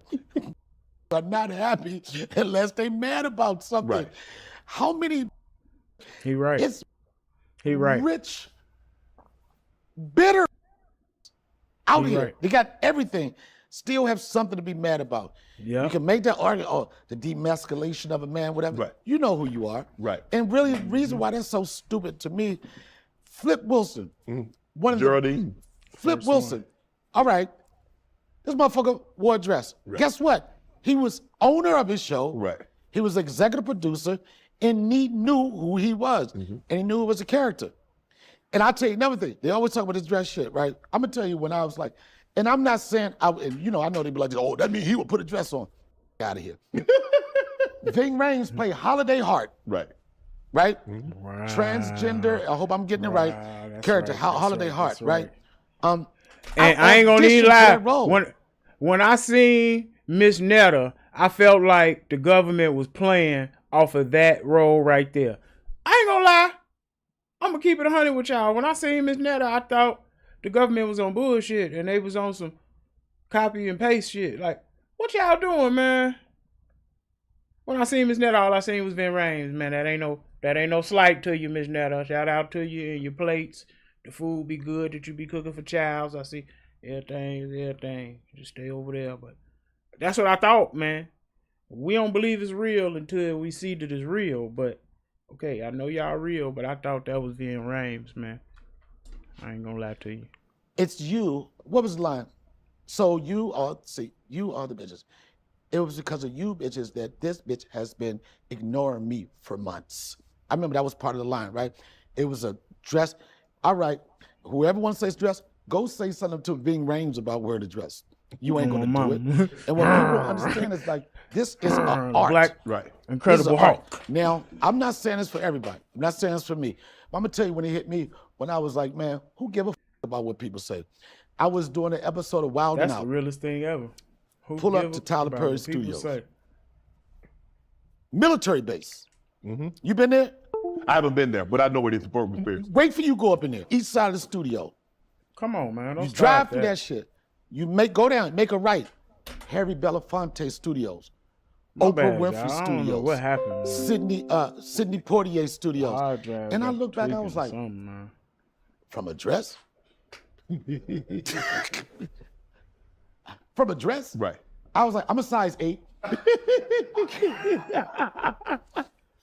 But it's people that have too much time on their hand to make the argument. And I guarantee you, Shane, the most people that talk that shit about blah, blah, blah, blah, blah, look at what they're doing in life. It's probably a nigga that borrow his girl car, bring it back on E, blunt guts all over it. You know what I'm saying? It don't make no sense. And any intelligent person will understand that it's all bullshit. Right. You know, you don't want to get caught. And I know that, oh yeah, he looked like he'll wear a dress. It ain't my thing. But I am not knocking somebody or judging them, somebody that does that. And especially in comedy. Now, if I pick you up, we going to the club. And you come out with a sequence dress, I'm like, yo, son, you got to change that. Or at least change your heels or something, son. Put some Timbs on with that dress. Nigga, you ain't going to be going out here with us with that dress and them heels. The red bottoms. But is that mainly in our community? Because you see Dustin Hoffman, you see and Robin Williams play that Miss Doubtfire, and I think Dustin Hoffman was in Tootsie, and you see so many other actors. It's mostly it is definitely linked to our culture because black culture is the most homophobic culture out there. Right. You know what I'm saying? Certain, like, it's what it is. It's the way. I have a gay brother, right? And I asked my brother, I said, do you think I'm homophobic? And he said, no, I don't think you're homophobic, but I do think you're homo ignorant. And the reason why I was like, Never heard that. I was like, you know, I am Never ignorant. heard that. I'm not to say that I'm a bad person. The reason why I'm homo ignorant, because I was raised by homophobic people. Of course. So how do I not be homophobic? Correct. I was raised with uncles that thought anything could make you gay. Don't eat cottage cheese, nigga. What? Nah, they getting you used to consistency. I'm telling you, that's the gateway. You're gonna be like, walk, walk, walk after that. Don't wear pink. That's what I grew up with. Yeah. But I do think that our mindsets have evolved to a point where the things, I noticed that even in comedy, Shane, it was certain things that I could say 30 years ago, it would get a laugh from the audience. Right. Like easy laugh. Right. Go ahead, you know, whatever. You get a laugh. That doesn't exist no more. That's like And I understand that the mindset of people in general have changed. My brother is my brother with my father had multiple kids, and when I remember when my brother kind of came out, because when I was growing up, I just thought my brother had all the bitches. Right. Right. I didn't know he was like in that life, or Right. because I was so young, I didn't really connect with sexuality. Right. I mean, I was too busy trying to build bikes and shit like that. So some time it went past, we had separated each other. As a young adult, I was at a comedy club in Hollywood, and he came to the show, and he said, we was outside, I was taking pictures, I was caught up in my moment, and I said, he said, you see that guy over there? I said, yeah. He said, that's your brother-in-law.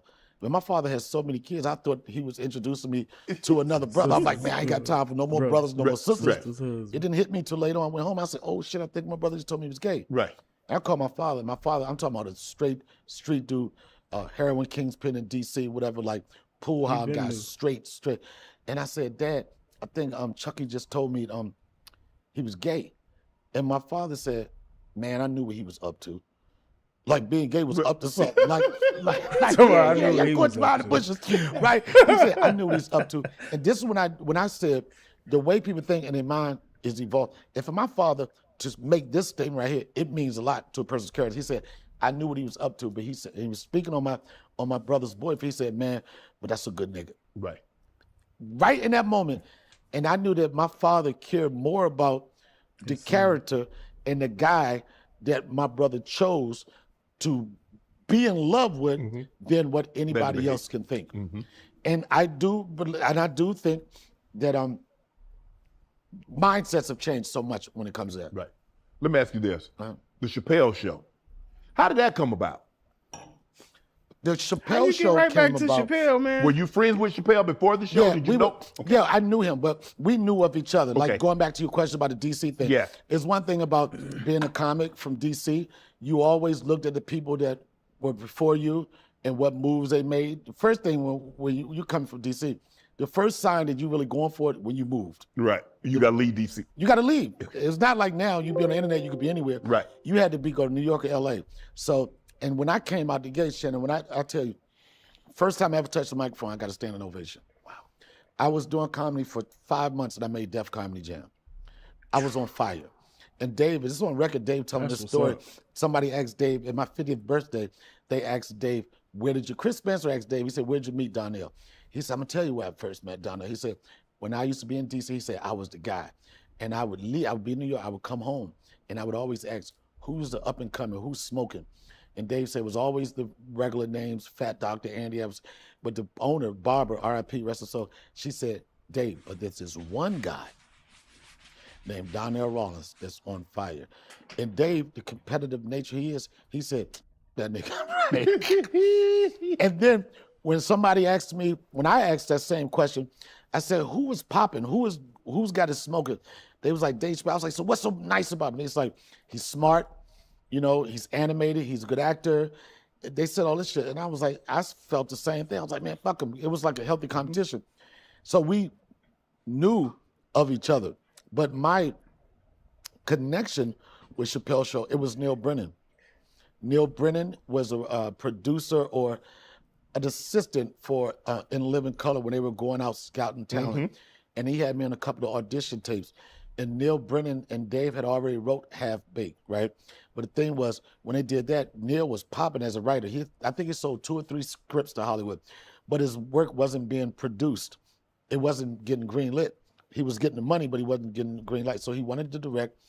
He called my manager and said, I really like Donnell. I did this short film. I would like for him to be in it. Okay. It's just me, a camera, me and one other person, whatever. And he said, I want him to do it. He said, I don't have no money to pay him, but I'd like for him to do it. But this was the time I was on, already started The Wire, was on the corner. I was like, I know you can't afford to pay me, but if you're ever in a situation where you could throw me a bone, I'd appreciate it. Right. But I'll do it. I did it. Maybe 2 months later, he said, I'm working on something. Neil Brennan said, I'm working on something. I'm gonna let you know. I was like, I'm busy, whatever, right? I was like, what's the show? Name the show. He said, we don't have a name for it. A month after that, Neil called me and said, I want you to be on the show. And that show, and a lot of people don't toss back. That show that he promised if he ever was in a position to look out for me, it was a Chappelle show. And of course, I couldn't have been on the show without the approval of Dave. But Dave was wanted to work with people that he just thought were funny. Right. He didn't really know me as an actor. It was just like, these are the guys. But Neil Brennan was definitely instrumental on my connection with that show. I try to tell people this, that the one thing that I know about in this business now, the entertainment side of it, and when you have advertisers and sponsors, it's all about relationships. Yeah. If you do not have relationships, you're not going to go very far in this business. Not go far. It's really that simple, because a lot of times the people that are in position now weren't in those positions years ago, and they were smart, and they remember how people treated them when they couldn't help them. Let me tell you something. I'm nice to 33-year-old. Yo, 33, 35, and the reason why I say that, they was 12. They was 12. When I told my agents, yo, let's go for these 33-year-old executives. They were 12 watching the show. A lot of the work that I get now is like this. Man, I used to watch a show with me and my dad. And That's you know, thinking. you starting relationships He's early That's on. Business mindset. I'm like, these guys, and I feel, and you know, I get this a lot of times. Oh, he's riding Dave coattails, Dave's flunky, all of this shit. Right? Stephen H. Oh, if it wasn't for Dave, guess Welcome what? To Mr. Brown's neighborhood. Dave Pleasure to have had you here. his production company is called Pilot Boy David Production. Luke. The reason why it's called Pilot Boy Production. No, you like because David Lucas. Dave had like 11 or Appreciate 12 the pilots subscription. before Chappelle's Welcome to show. Mr. Brown's neighborhood. They It's a always pleasure to have good you for here. him. He was always good. AJ For some Davenport. reason, everyone. Appreciate the subscription. Welcome to Mr. Brown's neighborhood. It's a pleasure to have you here. Anybody else? As soon as I pause it, y'all don't want to subscribe. That's all right. That's all right. The right chemistry, the right team. It wasn't happening. It was the Chappelle show that came together, and that was the one. Yes. So as much as you want to say, it wasn't for Dave, guess what? If it wasn't for the team that Dave built, he wouldn't have won a championship. You give Jordan all the credit. He's the star. He needed rebounds. Yep. He needed somebody to push that ball out. Somebody to play He needs defense. somebody Yeah. to say it. So as much as people want to say that, yes, that show was a platform for me, but I brought it. There's not a scene on that show that I didn't pop. Right. For sure. If you listen to some of the most iconic phrases on that show came out of my mouth. Right. No lies It was their told. writing, but as No much, lies and I'm told. forever grateful for what they did to me.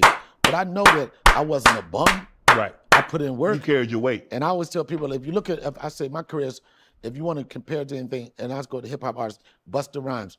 You might not remember too many of Busta Rhymes albums, but you know when he came on the track, he was up and he was going to bounce. Right. And that was my relationship with that show. You know what? That's what I hate when they say, oh, you know, you riding his coattails, or if it wasn't for him. But the question is, if I'm not successful, what would you have said? I ain't got no talent. You know what I'm saying? You didn't say you rode Dave's coattail. It was all because of Dave. Now, if the show is not a success, you're not a success, what are you going to say then? You're going to say, you just ain't have no talent. Now that it's successful, you're going to say it's because of somebody else. You don't want to give me the credit. Once we get the power of not giving a That is, yo, Doesn't matter. you think about it. The most successful, you know, is the ones they get to a point They don't give where they don't give a. They care. They But- care but- less. But when you got heart, which I do have, and then when you care about what people think, which I do have, I think about that. And then because of social media, you get to instantly tell how people feel about you. You slide in comments, you get f***ed about it. But once you get to that point where you don't give a f***, that's when your shit start to pop. But and then when you don't care, you see how he turned his back on the people to help him get to where he got to. That's That why part. I have. And when you say that, people act like they don't understand. Like, you understand what ain't nobody changed. The thing, Got away from no around shit. you. No shit. I do that. Like, you know what? Once I get to play, that's it. Yeah. So when you started the Chappelle Show, could you have envisioned that it was going to be what it became? Now, I'm going to piggyback on what you said about earlier. The Wire, I didn't know. Yeah. Chappelle Show, I knew. And the reason why I knew a Chappelle Show, because I was the warm-up comic on that show. Okay. Like when I say warm-up comic, like when we did the wraparounds in the studio, I was the first person you ever saw on that show. It was my job to go out there and get the audience warm. good. Yep. So I knew, I could feel the energy from that audience. I knew it was gonna blow. And another thing, I used to call Neil every time episode, because I used to be like, I was in the streets. I was still in the streets, still in Brownsville, Brooklyn. And I was like, I would call him, I'm like, yo, I was talking to the streets today. And they'd be like, what the streets say? I'll say, the streets say that shit was funny as shit. Right. Because, you know, Dave has had a level of success. For the most part, Dave, earlier in his career, They've been a prodigy. he's been a prodigy. And then he had a level of success way before a lot of us. And we say that all we wanted to do when we first started was to work a college circuit and make money. Yeah. He was a king of that. They loved him. Main Street loved him and everything. But for some reason, at that point, his stuff was not resonating with the streets like that. Right. He was like, why you giving about the streets? Whoopi Goldberg, Mel Brooks, all these people. Okay, but I just felt a certain energy when I go to the barbershop, when I used to talk to like some real street. And Dave was fascinated with that. Right. Neil and Dave was like, what did the streets say? Because they know what the executives say, what the streets say. And every week I would just predict what the rating was going to be. It was over, it kept going bigger and bigger. And even like another reason on that show, if you're a historian on that show, you notice every time I did a character, when I come on, people just went crazy. The reason why they went crazy, because I was the warm-up comedian. He was the only before the person they sketch. knew first. So they would be connected to this They stand-up got comedian. to kick it with you And then, first. oh shit! So it was a bigger laugh. That's why when Beautiful, That's how it is kind of with Nav Green. Nav Green used to open up for them like in what's the guy name? Big Cat. Like everybody know Cat because he opened up the show. Then people know Nav because he used to, you know what I'm saying, open up the show and get the jokes going. came on. That's why when Ashley Larry Get the came crowd on, warmed people it came off a bigger laugh because they're laughing at somebody that made them laugh before they even saw him in the sketch. How did you come up with the character Ashley Larry? That's So uncle. I Somebody did. uncle. Well, the character on paper, he was just a guy that had boxers on and dress shoes, Right. and stole his girl's money. But I knew on that show that I didn't get a lot of time to talk. Mm-hmm. So I knew that any character I had to physically A lot of be expression. funny before I even say anything. Because I'm not gonna. If you had an editor on a timeline, how much time I talked on that show? I didn't talk a lot. Right. But I knew that I wanted to be funny on site. So I went to just like a Donnell, slam he was dunk. a makeup guy. I told him, I said, give me some baby powder, right? I said, I want to be so ashy, I could write how much money people owe me on the side of my leg. I wanted to be the ashiest dude. That when you see me go back and get the trash bag, that was real trash. I was like, how do I get the most out of this with the least amount of time? In fact, when we did World Series of Dice, that was the first time we had somebody outside of what was becoming the cast. Right. Charlie, Dave, Eddie Griffin was in that sketch. That sketch I wasn't supposed to pop that sketch. It was for Grits and Gravy. It was for them. But I just couldn't stop. It was just something that possessed with something. I remember Charlie looked at me. He said, You on fire? "Do you know what you're doing to this shit?" I was like, "I don't know." He said, "Man, you killing this shit." And I just went crazy because I knew I might not be here next week. Right. Eddie Griffin even said something to me. He said, "Donnell, you know what I like about you? In this show, and in particular," he said, Schizo C9, welcome to Mr. Brown's neighborhood. It's a pleasure to have you here. Panda Core, welcome to Mr. Brown's neighborhood. It's a pleasure to have you here. That's why y'all got to step out on faith, man, and y'all got to do y'all, man. That man killed the scene that wasn't even supposed to be his scene. He was just having a real good day. And killed it. Killed it. "You're not afraid to get ugly." I want to say I'm not too far from it. You know what I'm saying? I ain't nobody ever called me fine. Right. You know? I was like, but he was like, just that person to get dirty. Don't give a fuck about what nobody think. And then I knew that I was just fighting to be on another thing. But that's how the character was there, but I put the hot sauce on it. Right. Yeah. The show is having success beyond, I mean, you thought it was going to be successful, but it probably at this point is even surprising you with the level of success that it's enjoying. Yeah. And then you find out that Dave is going to step away. Right. Did he talk to you? Did he talk to anyone about that? Or No. It just broke out. But I felt, All right. you got to realize that was going into the third season. Me and Charlie, we so excited. We got the Rich Bitch Tour going on. We going back to the third season. Right. You know, it's a chance that it might be a situation where we can make more money. But we just excited about it. But I knew it was something weird because the last sketch I saw him in, it was this show where we played monsters. I played a mummy. He played a wolf and Macular, welcome to Mr. Brown's neighborhood. Kevon Doss, welcome to Mr. Brown's neighborhood. It's a pleasure to have you both here. We're on the road to 1 million subscribers. Make sure y'all hit that bell so you don't miss a video. Hit that like button too. Thank you much. and Charlie played Frankenstein, whatever, right? And me and Charlie just having fun on set. We kicking it.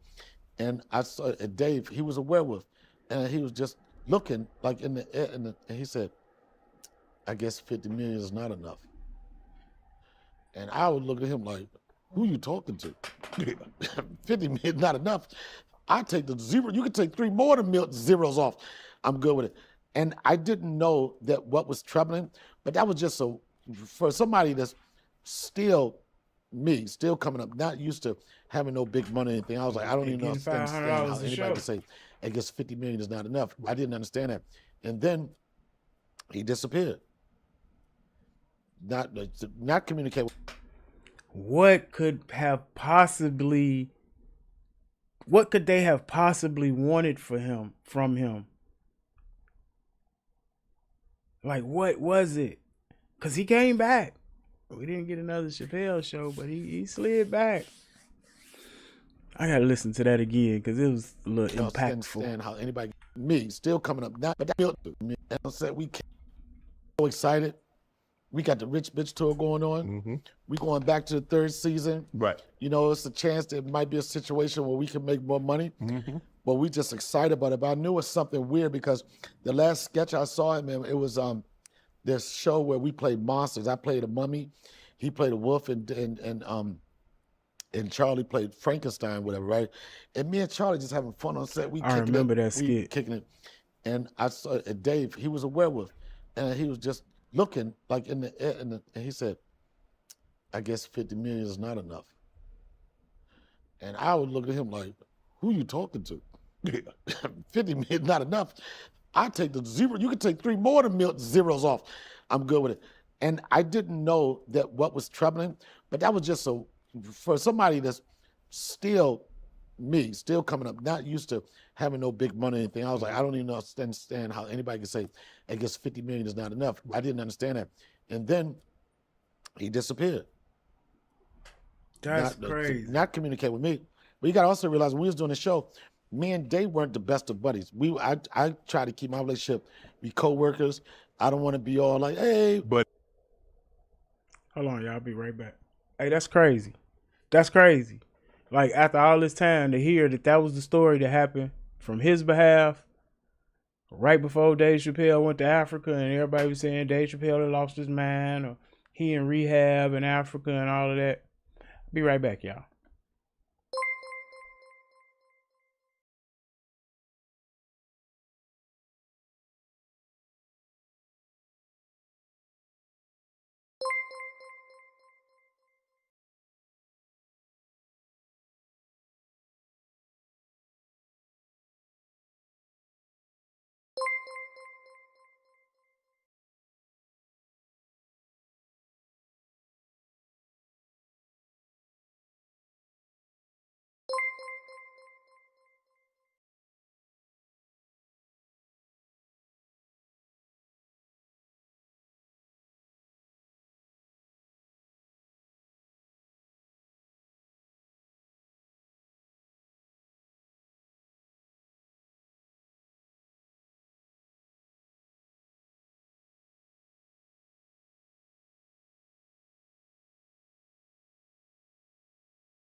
buddy, just let me go do my job. my thing and then keep go. it moving. So we never, even that time, we hung out after the show. We really got connected after the show, after he came back. But like he disappeared, and it was so funny because I told Neil didn't know where he was, and I said, man, I bet you he probably went to Africa. And Neil was like, why would you say that? Well, I remember we were in the green room one day. It was me, Dave, Mos Def, and Dave was, I think Mos Def was a real estate agent in Africa, because he was trying to get everybody to come to Africa. I wanted to say, yo, you can't get all of Brooklyn to come to Africa, because then Africa becomes Brooklyn. Make it a secret or whatever, right? But I just had this weird feeling that he probably went there. Then cut to maybe 2-3 days later that they announced that he was in Africa. But for us, I never thought, I didn't know what the severity of what his thoughts were. I never thought that he wasn't going to come back. In fact, when he left, we was like this, all right, we can go back on tour now. Right. Because we had thinking he was going to come back. Yeah, we was like this, oh man, yeah, let him take 3 months off. I'm just thinking about the money we're going to stack up and come back. But he never came back. And he never communicated anything to me. Do you believe there was a number that he would have been willing to come back from, or he was just over being underpaid for such a long time that he's like 50 million, and y'all gonna pay me 50 million, how much are you guys actually making? I don't know. That's a tough question that only Dave could probably answer. But at the same time, I know he loves money, but he's not driven by money. You know what I'm saying? I think that it was probably more than likely something morally he didn't agree with. Right. But I don't think that his decision to walk away was just the money. But I think that when he came back, it's like, no, give me my money. Right. Yeah, but I don't think that it was that. When you did the Blacks Get Reparation skits, Prince, the skits are classic. The Rick James, the Prince. All of them. Did you, when you're like on set and you seeing him doing these skits, because I can just imagine to hold it together. Yeah. Did you ever We never held it together. We never held it together, boy. We blew so many takes. It was so many takes that we would always start off with what we had on paper, right? But then he's so genius with sketching. It was always like, yeah, that's what's on there. But he always had something in his back pocket. He always had a drawer full that he was going to throw something. And then after a while, he kind of trusted us to get kind of loose and add that element to it. But it was, I guarantee you, half the stuff that was written on that paper never made it. And we just got loose with it. Is that what makes him so good? And most comedians have this ability, is that their ability to improv. Yes, it's on there, but if you let me do it my way, Kat said that, let me do it my way, and I promise you it'll be 10 times funnier. But you can't always, but see, that's the problem, that everybody's not going to agree to that. Right. And the reason why that, you got writers that's getting paid a lot of money. You know, it's kind of insulting if you just basically saying, I'm going to do all of that. Some people, that's the only way they can work. Right. But even in our case, we never want to disrespect the writers. We would do what Brian Tucker and Neil and put on paper. Then it was like this, okay, let me get one. You know what I'm saying? But no, you're not going to have too many steps. It's going to let you do whatever you. Miss Latrish, appreciate the subscription. Welcome to Mr. Brown's neighborhood. Child Porch, appreciate the subscription. Welcome to Mr. Brown's neighborhood. It's a pleasure to have you here. What? Just improv. Yeah, because then now you start doing that. Now they got to pay you as a. Georgina Lipsy, appreciate the subscription. It's a pleasure to have you here. Welcome to Mr. Brown's neighborhood. Oh, y'all showing out today, huh? Char and Sal. As now, Char, welcome to Mr. Brown's neighborhood. It's a pleasure to have you here. Y'all just showing out. That must be Patrick nephew. Terrence Ewing, welcome to Mr. Brown's neighborhood. It's a pleasure to have you here. Oh, y'all just done showed up today. Pamela, welcome to Mr. Brown's neighborhood. It's a pleasure to have you here. We got anybody else? Anybody else? All right, let's go. Writer, right? There's a bunch of things, but it wasn't. But the thing that the thing about working with him is that he makes you go harder. It makes you want to be the best that you can be. Is it true that R. Kelly said goons at Chappelle? I don't know. I don't know if it's true that R. Kelly sent goons, but I know we had goons too. So it was going to be a goon interaction. It was going to be a goon encounter. Yeah, Charlie Murphy was one of them. I don't know too much about that. But damn, man, that was another thing. We was like, it was the show was fearless. It's like we're going to say what we want and not care about what you think, but we do the funny first and deal with it after that. Could there be a Chappelle show today? Nope. That would be a tough one. Nope. That would be a tough. I think certain things. I don't know if there could be a Chappelle show, but it would be interesting if there was a one-off. You know? Yeah. But it's just so hard because now you gotta. Today's society is a lot different than today. But it's about to change, though, Shannon. It's like I think it is. I think that the idea of cancel culture is about to be dead. Good. People getting frustrated with that, and after a while, we went through that stage. You can't say this, can't say that, but people are getting sick of that. If anybody would be able to pull it off, it would be him. But I think that it's going to be time for us to get back to like not concerning ourselves what you think, but what we think is funny and put it out there. If I'm not mistaken, I think I read that you what's that? In Living Color. Yeah. Which is kind of, I mean, was Chappelle before Chappelle. Yeah, what about In Living Color? Didn't you audition for that? I auditioned to it. I did audition for it, but I was green. I didn't know what I was doing. Okay. I auditioned for that. I was, like I said, when I first started, I came out hot, but I was green. Right. I was funny as a stand-up, and I had a couple of little quirky little characters and things I was doing that was different from everybody else. Right. But I wasn't ready for In Living Color. I auditioned for Saturday Night Live. That's where I met Neil. And in fact, that audition I did a Saturday Night Live, Tracy Morgan was on that same audition. Okay. And he got it. Right. I was a guy that told a funny story, but did not understand when they say we need 3 original characters, what that looked like. I was telling long stories. And I remember Tracy Morgan, he did a character, a black hockey player. Yeah. And it was a very simple character, but he really committed to the character, like he had the little things on everything. Yeah. And I saw he looked like a sketch actor, but I wasn't ready for that. Yeah.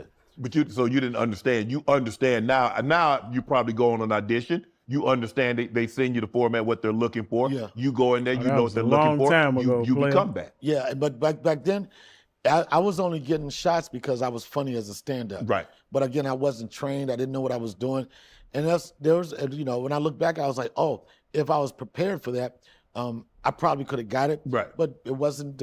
I always say it's a tortoise in the hare. I've been a tortoise for so long.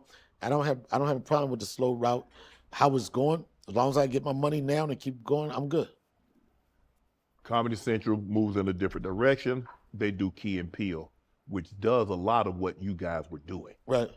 Did you feel any sort of resentment where you like, bro, y'all, that's us. All they did is Key and Peele, but you guys are doing what me, Chappelle, and Charlie Murphy would do? No, I don't believe that. The reason why, everything has a moment in time. Okay. You're gonna compare it to, first off, to try to replace that time slot and everything. Of course, you're gonna compare it. But there's no way. A lot of the Key and Peele stuff has been coming up on my timeline lately, and I was like, they were so funny. They were. They were so funny, and it could have been reversed. It could have been, they could have came before Chappelle's show, and it would have been reversed. I think it was a timing thing. I think that they was in one of the toughest spots you could be to come behind a show that became so much part of pop culture. And then I know everywhere they went, they was like, oh, y'all trying to be Chappelle's show. It's sketch comedy. Right. You know what I'm saying? And then there's something to be said for, like, basically, there was two actors that read all these things. You know, in the moment, people like, same time slot, whatever. But I don't, you know. But it had to be good because it stayed for an extended period of time. So they had to be good. They could have just trying to prove a point to Dave.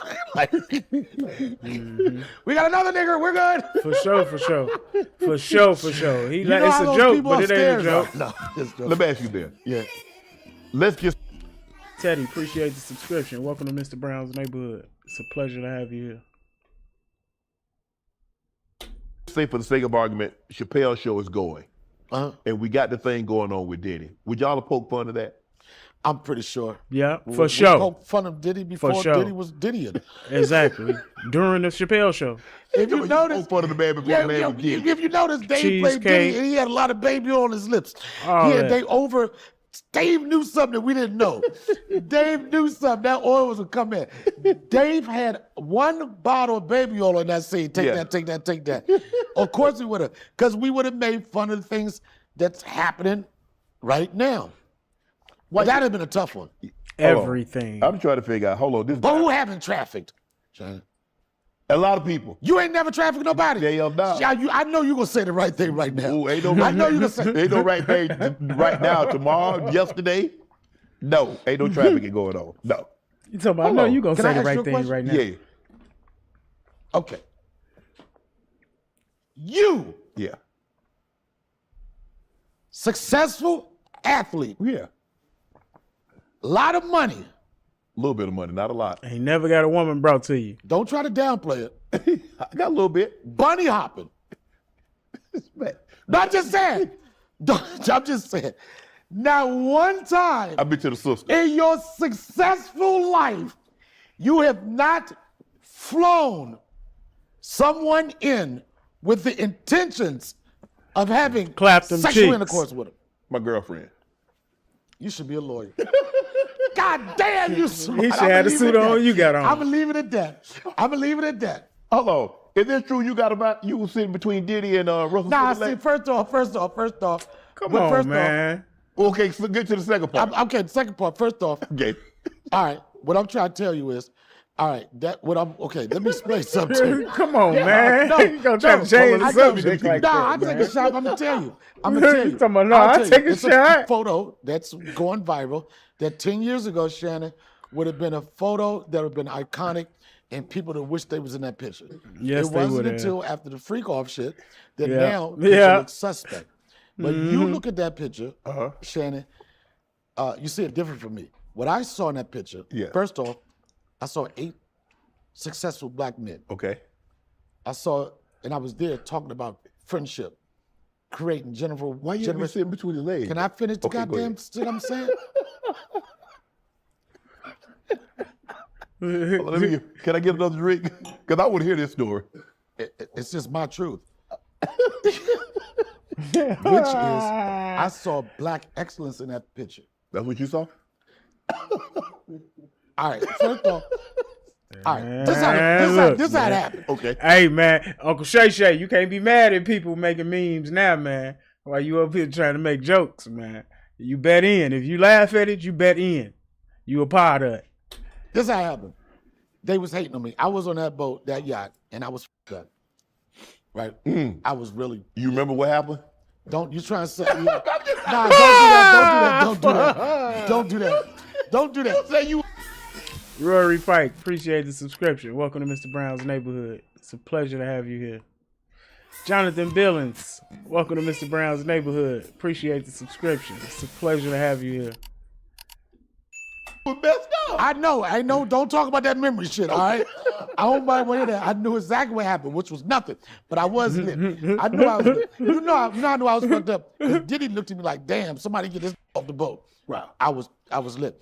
And so they was really just, everybody was mad. I was having a good time. And they was trying to take this picture, right? And everybody was taller than me. They was trying to block me out. They was already frustrated with me, right? So I did. And it was a situation like this. I swooped around, went into the front of the picture, and I did like this. I did not know this nigga was right here behind me. And you know what? Why you asking me to tell you my story and you don't want to hear my motherfucking story? Or you could have just said, no matter what you said, what you was in between his legs. And I wasn't imaging. It was the depth. Camera people, it was the depth of the photo. What do y'all call that shit? When it's not focused and it's blurry, it was the depth of field. We couldn't see you. Yo, The depth of field. I didn't listen, man. I had a good time on that boat. All right. Yeah. I left. Most people that was at these situations. It's the difference. Oh. That was a family. It was family. My son was on that goddamn boat. I see him in the picture.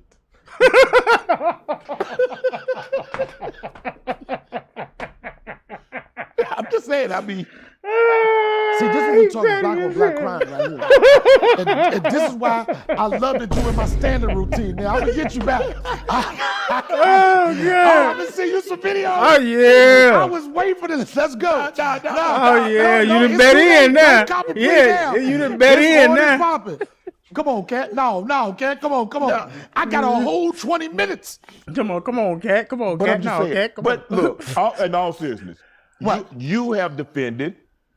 I defended who? The parties that you didn't know what. First off, it's different parties, all right? Right. I didn't defend no party. I defended what that was, all right? Yeah. And that was family oriented.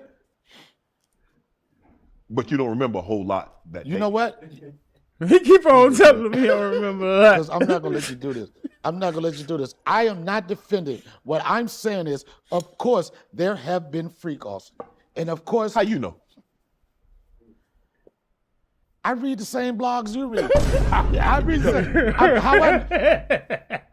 God damn, this nigga turned to a lawyer. No, I'm saying, okay, word is on the streets. Okay. Right?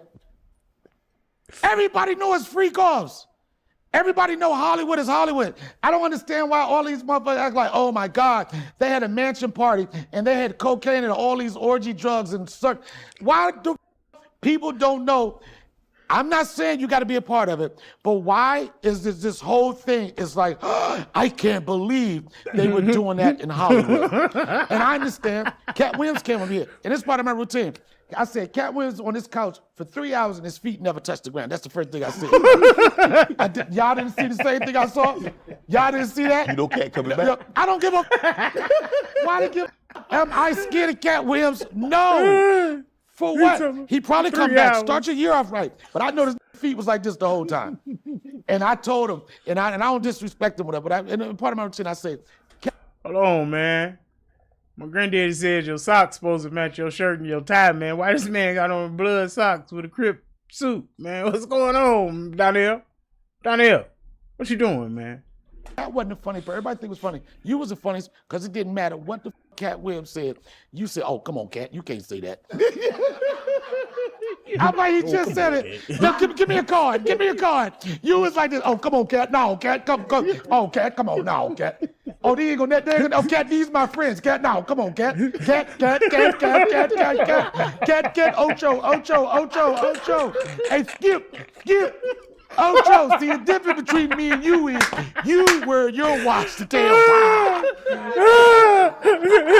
All right? And I wasn't every party that he had, and I wasn't at too many. That's why you can't play with no comedian, man. You cannot play with no comedian, man, like it's sweet, boy, because your ass gonna get cooked. You gonna be a part of the joke that you didn't know was already prepared for your monk ass. Yeah, microwavable. What you talking about? Okay, wait. I was at Okay. How you helping? You the cameraman, man. What you doing? No, I'm just saying, I don't know that side of it. That's what I'm saying.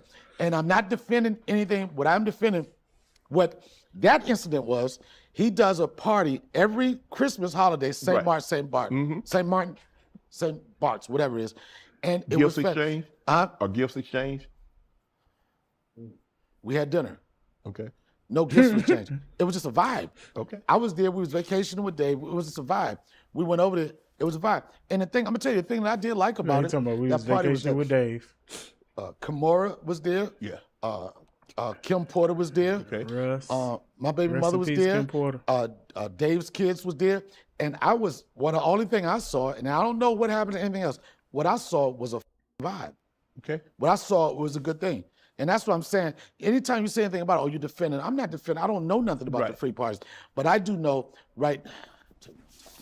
Nah, you about to get crazy. No, I can tell you, I gotta get loose with this shit. What I'm saying, go ahead and say it. That's how Diddy parties start, right? No, I'm just saying, that's how I'm not going.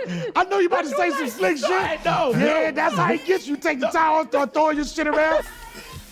Ace RF, appreciate the subscription. Welcome to Mr. Brown's neighborhood. It's a pleasure to have you here. James Gaston, appreciate the subscription. Welcome to Mr. Brown's neighborhood. It's a pleasure to have you here. I'm not saying that. What I'm saying was, what I know was that was family joint and it was cool. People can make out what they try to make it to seem what it was. That's not what it was for me. That's what I'm saying. I'm not here, I cast no judgment. I don't look at you with judgy eyes. That's your story. If you could do a close-up, those are very judgy eyes. Yo, your eyes judgy as shit. Anytime you take your glasses off and wipe your shit off, them judgy eyes. Man, cause I've been crying, man. You had me up here crying. No, I'm just saying it is what it is. I know I said no Diddy. Yeah. I said it. So you know he coming home, right?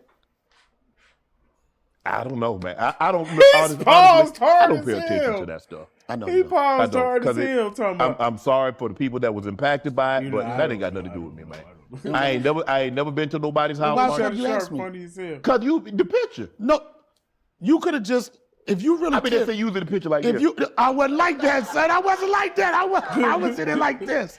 I was like this, I was in like the most interesting man in the world, son. I was like this. I was doing real shit. Who want to drink? That's what I did. But it was the fact that you between the man's legs, though. You That could nigga legs, I wasn't in between his. He finna do it. He finna do Was it. right there. Yeah. I was right here. But you lay it down like I wasn't this. like. I didn't even know he was back there. How you not know he was back there? You snuck in the picture. This is what I just said. All these people right here. Yes. I can't see who in the front, Shannon. Okay. I can't see who in the front. So I run around the side. I couldn't see. I didn't even know he's here. I turned around. It just so happens. You photobomb and you between the man's legs. That's, you know what? I photobomb and I was in an awkward position. You don't got to say between somebody's legs. He keeps saying. That's He the keeps thing. saying. You got the wrong wordplay. I photobombed and was in a situation where people perceived to be very suspect. Okay. Or as the kids say, sus. That's what it was. You can take. How would you perceive it? If you're not the person that's, how would you perceive it? I was looking. If I saw that picture, Yeah. I would say, you know what? It looks like black excellence is in this photo, right? And these guys was having a good time, and it slipped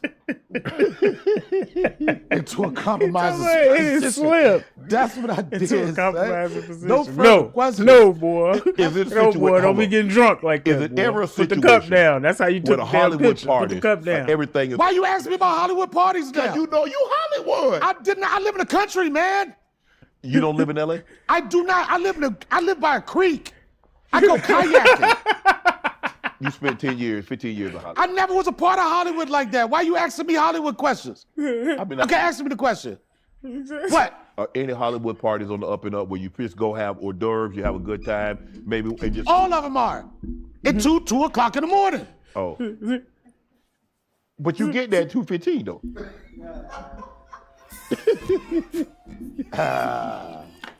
My mom. Cameron Wilkerson, appreciate the subscription. Welcome to Mr. Brown's neighborhood. It's a pleasure to have you here.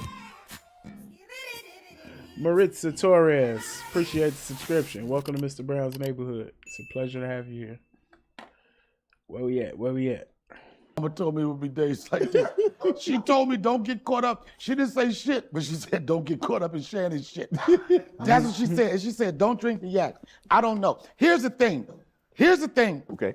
Why do people act like they don't know what the Hollywood is about? Especially, are you saying you can't expect a person that's not in Hollywood to know what Hollywood's about? But the people that are in Hollywood definitely know what Hollywood's about. The people that's not in Hollywood know what Hollywood is about. How? Because they hear the They trying to stories. get into Hollywood. You have People to. lie. Are we gonna be real? Yeah, let's be real. Are All we? right? What you're doing is Deflecting. not being honest. I've never been to a party, so I can't tell you what's going on there. I can't tell Now, you I what's don't being believe that, served. Shannon. I can't tell you the I don't location. believe that. I can't tell you anything Club because Shay I've never Shay. been there. I don't It believe would that. be dishonest of me to say, yeah, I know that's what's going on. All you know, those Hollywood. I've been to some. Careful. Anything you say can and will be used against you in the court of law. I've been in a situation. You have a right to an attorney. If you cannot afford one will be appointed to you. Do you understand? Come these on, rights that man. You've been reading to it? Come on, man. You the law enforcement now, You just reading out people's Miranda's right. Ain't nobody asked you to read no Miranda right, Shay Shay. Your ass couldn't even read the goddamn play right. Leave that man alone, man. You making him nervous, man. You gonna be his main joke for the rest of the year. You gonna regret it. I'm telling you now, go ahead on now. Go ahead on now. Leave that man alone now for you be the butt of the joke. Literally. I plead the fifth. I will just say this. I've been to parties Okay. that I was like, it felt like a regular party. Right. And then I also been to parties I feel like it's probably a good time For you leave. or partake. Damn. I'm not a partaker. Oh. So you I mean, left? it was one time. Did you leave? What are you talking about? The parties, when they get crazy, do you leave? Did you leave? Oh, he getting the clip now. He getting his clip farm on now. Donnell understand the next clip farming. I stayed for 10 minutes. But that's what normally I happens. peeked in. But that's what normally happens, I peeked in. Donnell. You know, hey, I'm only gonna stay for 10 minutes. You know, you ever getting go his to a clip party? farm on Hey, now. look here, guys. We only gonna be here for 10 minutes. Right. 10 minutes. 10 turn to 30, 30 turn to an hour there, you there all night. All right, Shannon, what do people go to Hollywood for? What do people, I just find it hard to believe. And I am not, because people are, oh my God, you're saying, I just find it hard to believe that as long as Hollywood has been in existence, as long as all type of crazy shit happens, I just find it hard to believe. Nathan Auger, appreciate the subscription. Welcome to Mr. Brown's neighborhood. It's a pleasure to have you here. Believe that nobody know that when it's about to start popping. Oh. Is it a situation that He talking about, oh, y'all hear how he just said, oh, like that? Like, oh, you don't know? I knew. Start popping. See how he just hit it like that? Oh. Man, I don't trust Club Shay Shay, man. What you got going on, is it a situation that because Hollywood Can you change your voice? Oh, my mom, change What the you want voice. me to say? Change. You got Please. to catch a predator voice right now. Go drink another drink. Go back to funny See? voice. Donnell Nah, caught I it don't too. want to hear that shit. No, fuck that. Nah, put some dramatic music behind this shit. I ain't come here for that, man. I ain't coming here for that. He on this you gotta clip tell the people farm. about the score that's go I over. already know what it's going to be. Slow motion and everything. I know what it's going to be. But maybe it's a situation. Hollywood, like a lot of times, was our counterparts that had these type of parties. I'll count about white people? Yes. Yes. Now it's being alleged that someone that's from our community was having these types of parties. I think our people in our community have this part, but this at a different scale. Yeah, okay. Yeah, he's at different scales. I think our party just like have weed. Yeah. Yeah, he got orgy drugs in his shit. Oh no. Yeah, orgy drugs is a whole different. You ain't gonna never start an orgy with a Hell blunt. no. I've never seen Hell somebody no. be like this. Yo, who wants something about dick first? Off of the blunt. All right, you don't want to. You are so smart. No, I'm just saying. You know when to disconnect from me in this interview or not. You're very smart. No. He definitely know. Because If you peep his body language. Right, it would have gave me. He's like, nope. You It didn't start out with a blunt. It Yes, it started out would've. like, I would have. Damn. Go. Nah, I'm just, ooh. What? Lord. hey, boy, you can read body language, boy. You can read body language and you can hear just as much verbiage as you hear when somebody's being verbal. Just pay attention, man. Just pay attention, man. I don't know nothing about no parties. You don't know nothing about no parties. I don't know nothing about no party. Let me ask you this. A lot of times, you played, Why are people so obsessed with these goddamn parties? I think for the long, Because I it's don't a know if current people really topic. thought that. They probably have heard You can't stories. even have a white party now. Look what Diddy did. Nigga, you can't even go see Frankie Beverly and Maze now. Yeah, rest his soul. Before I let you go Rest in peace, into Frankie the free Beverly. off. Can't even wear all white no more. Well, Michael Diddy. Rubin is taking over the white party now. Yeah.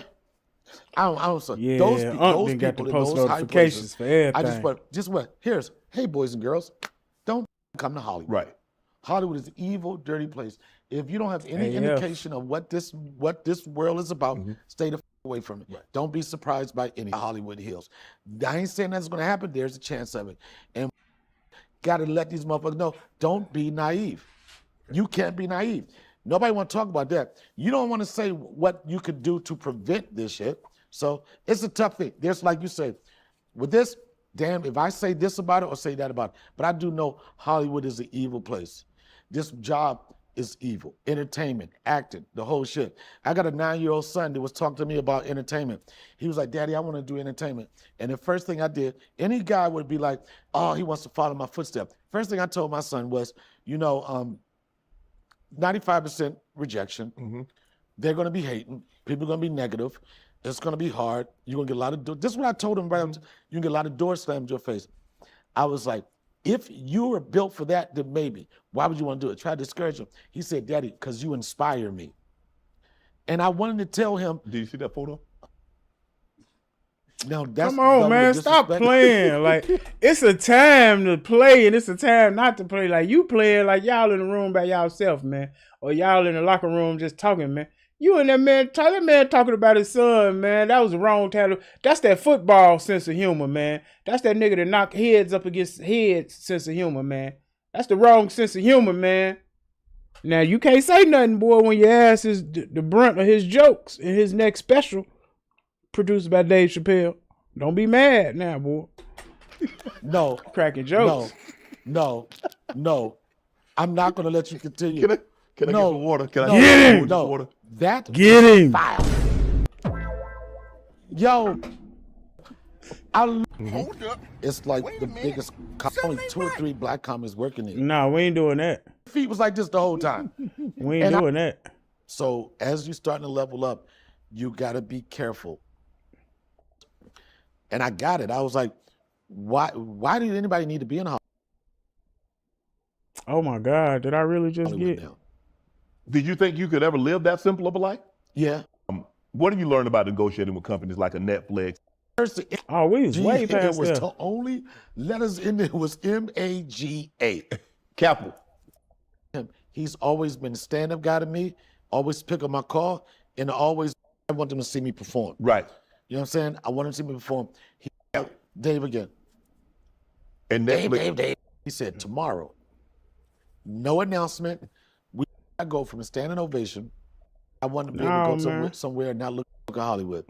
But you're an example of, you ain't got. I tell him, I remind him. That's why I close the show. No, I close the show. Seeing me in some of the toughest situations. Seeing me at the Hollywood Bowl when that place Moonchild. holds 18,000 people. Appreciate the and subscription. they're late. Tyra, It's only 900 appreciate the people in there. subscription. 18,000 Welcome to Mr. Brown's joint. neighborhood. And It's a then the pleasure to have head you of here. Live Nation comes up. It says, Donnell, good news, bad news. Well, you got 15 minutes. Only thing, there's nobody out there. So you want to wait 5 more minutes or do you want to go now? I'm like, what the f-? 18,000 people gonna come that quick? Give me the whole time. And Man, I Dave said missed one the of joke, man. Can I get some water? You want some water? That was foul. There it is. That's where I was at. Yo, I looked you in your face and said, my 9-year-old son, you blocked all that shit out. No. Everything. You That's that blocked all football sense of shit humor. out. You ain't say, aw. You blocked all that shit out. You the type The of ah would show wasn't my even the son right picture. ah. No. Yes, you would. No, I wouldn't Yes, do you would.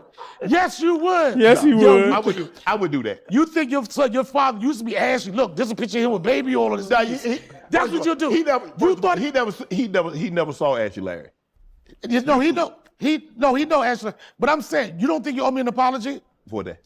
You just said, in a moment, I'm giving you a tearful, Sensitive as hell. a serious moment. You serious? As hell. You didn't think I was serious. Man, get him, Donnell. You owe him one. Going back to the joy of my life. Okay. All right, you want to give my son childhood trauma.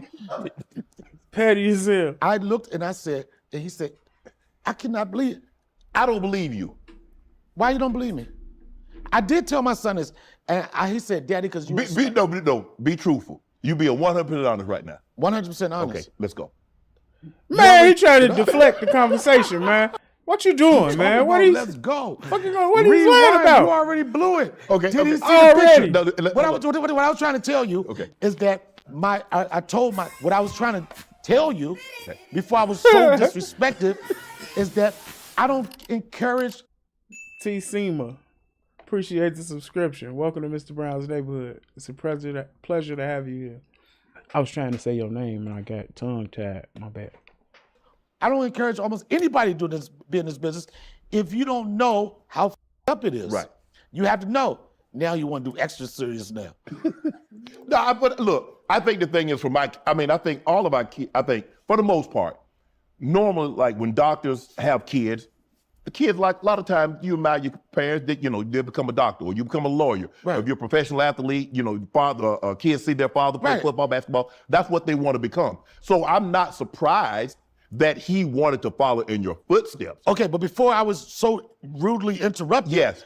I didn't want to discourage him from following my footsteps. But You did. Can I finish my thought? Go ahead. Yeah. This is my life and my son, man. What the fuck? All right, go ahead. Can I tell you about But you my did try son? to discourage him. Let me finish. Okay, go ahead. Let him I land. said, I like the idea you like what Daddy do, but why don't you focus, and you're gonna hate this, What? why don't you focus on being a funny doctor or a funny lawyer? Oh, he But didn't. this business He didn't is interview very Duke too? evil. Right. Any woman that's thinking about this, yes, you can get it. Yes, you can be successful, but I'm not saying it's gonna happen to you, but it's gonna be that try you. Right. We gotta stop sugarcoating it. Motherfuckers don't do math. They don't do easy math. This plus this equals this. You don't want to do that. Oh, why? I'm telling you what it is. Somebody said, this is going to be very controversial. When the Bill Cosby was in the news for all this shit, somebody said, Donnell, but what would you tell your daughter? They was looking serious like you looking at me, right? They said, what would you tell your daughter? I said, I would tell my daughter this. It's going to be hard for you to take.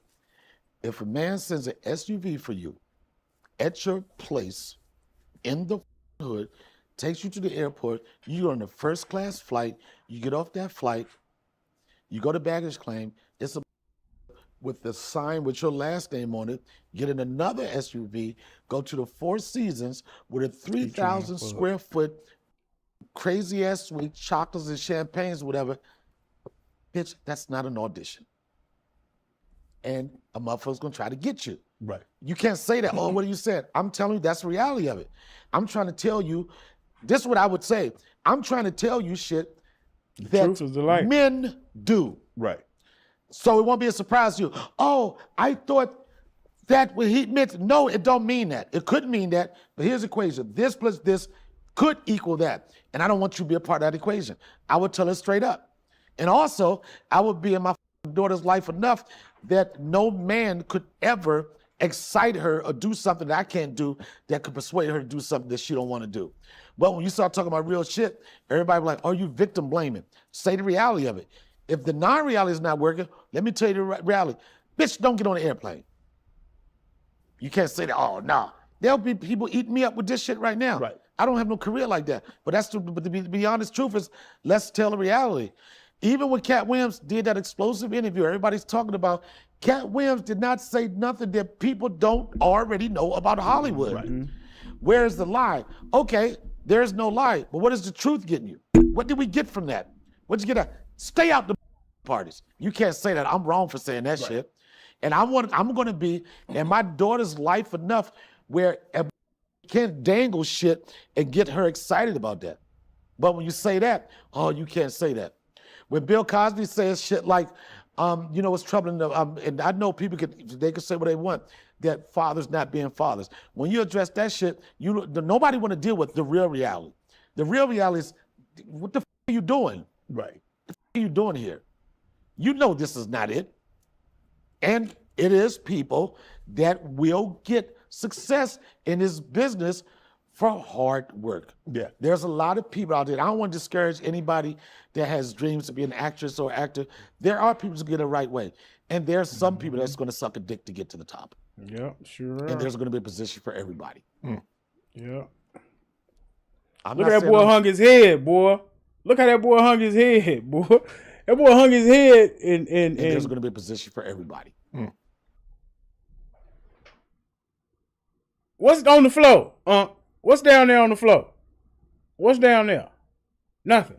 That man right there, man. Look at that man in his face. Because he looking at you on your bald spot. Look at that man. I'm not Why saying you I'm so hurting, quiet, but huh? That's the reality.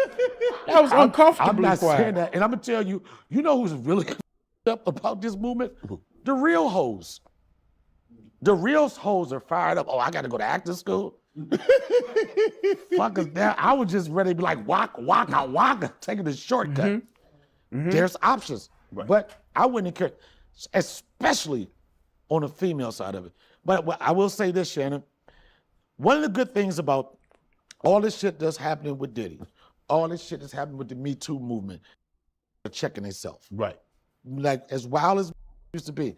I'm not saying I'm guilty of a lot of crazy shit, but years ago, 25 years ago, I'd go to a set, I would have no problem saying, oh, you look nice in that dress. Right. You know what I'm saying? Yeah, you can't say You that. can't say none of that. Oh, you look nice. I see you. Ooh. But now, and this is where I know the Me Too movement, and this is the beauty of what's going on, and the beauty of these guys getting caught in this shit and going to jail and this Harvey Weinstein shit, is that now you see it. Right. You know what I'm saying?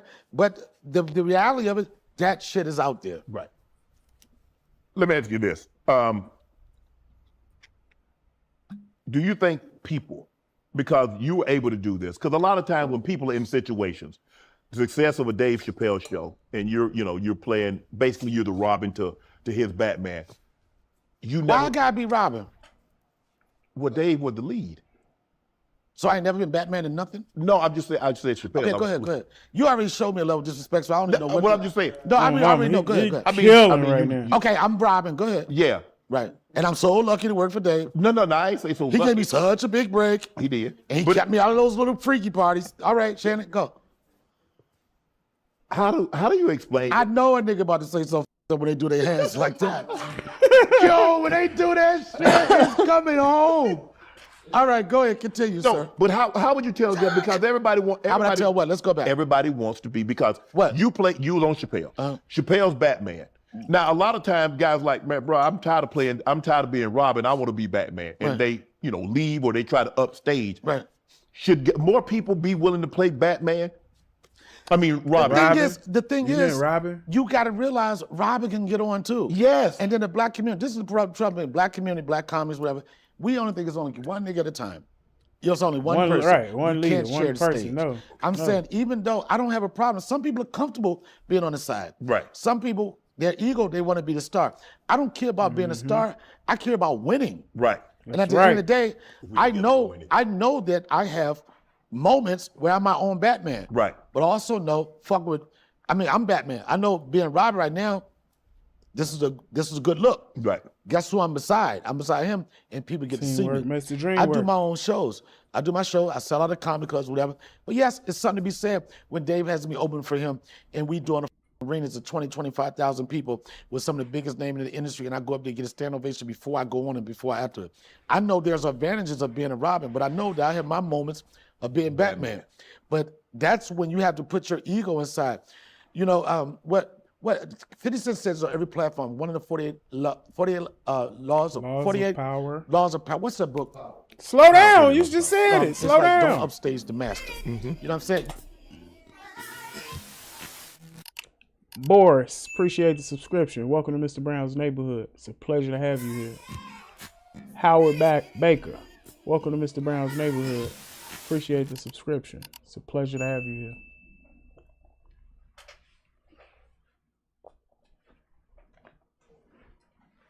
Play. You know what? I know what my position is. Right. And when I'm around Dave doing shit, I won't even take pictures with people. I won't even take pictures with people because I don't want to give the impression that I know that's his space, his time, and I would have my time to shine. Right. People got to understand that.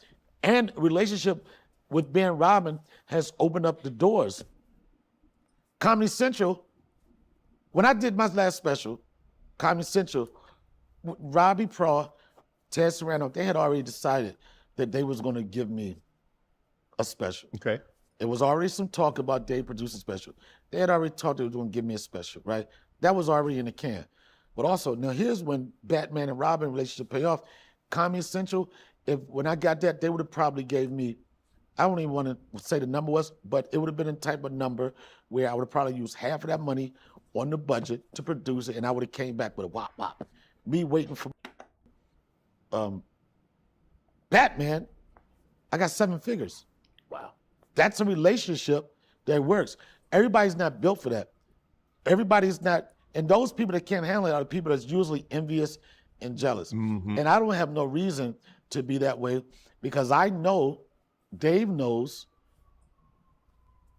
pound for pound, I'm one of the funniest out here. Right. I don't care what you want to say. I know that. People ask me all the time, Dave Chappelle's one of your favorite comedians? Ask Dave Chappelle who's in his top 5. And unequivocally, he would say that I was a part of that.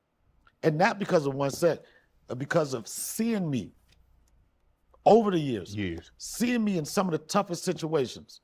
Seeing me at the Hollywood Bowl when that place hosts 18,000 people and they're late, it's only 900 people in that 18,000 joint.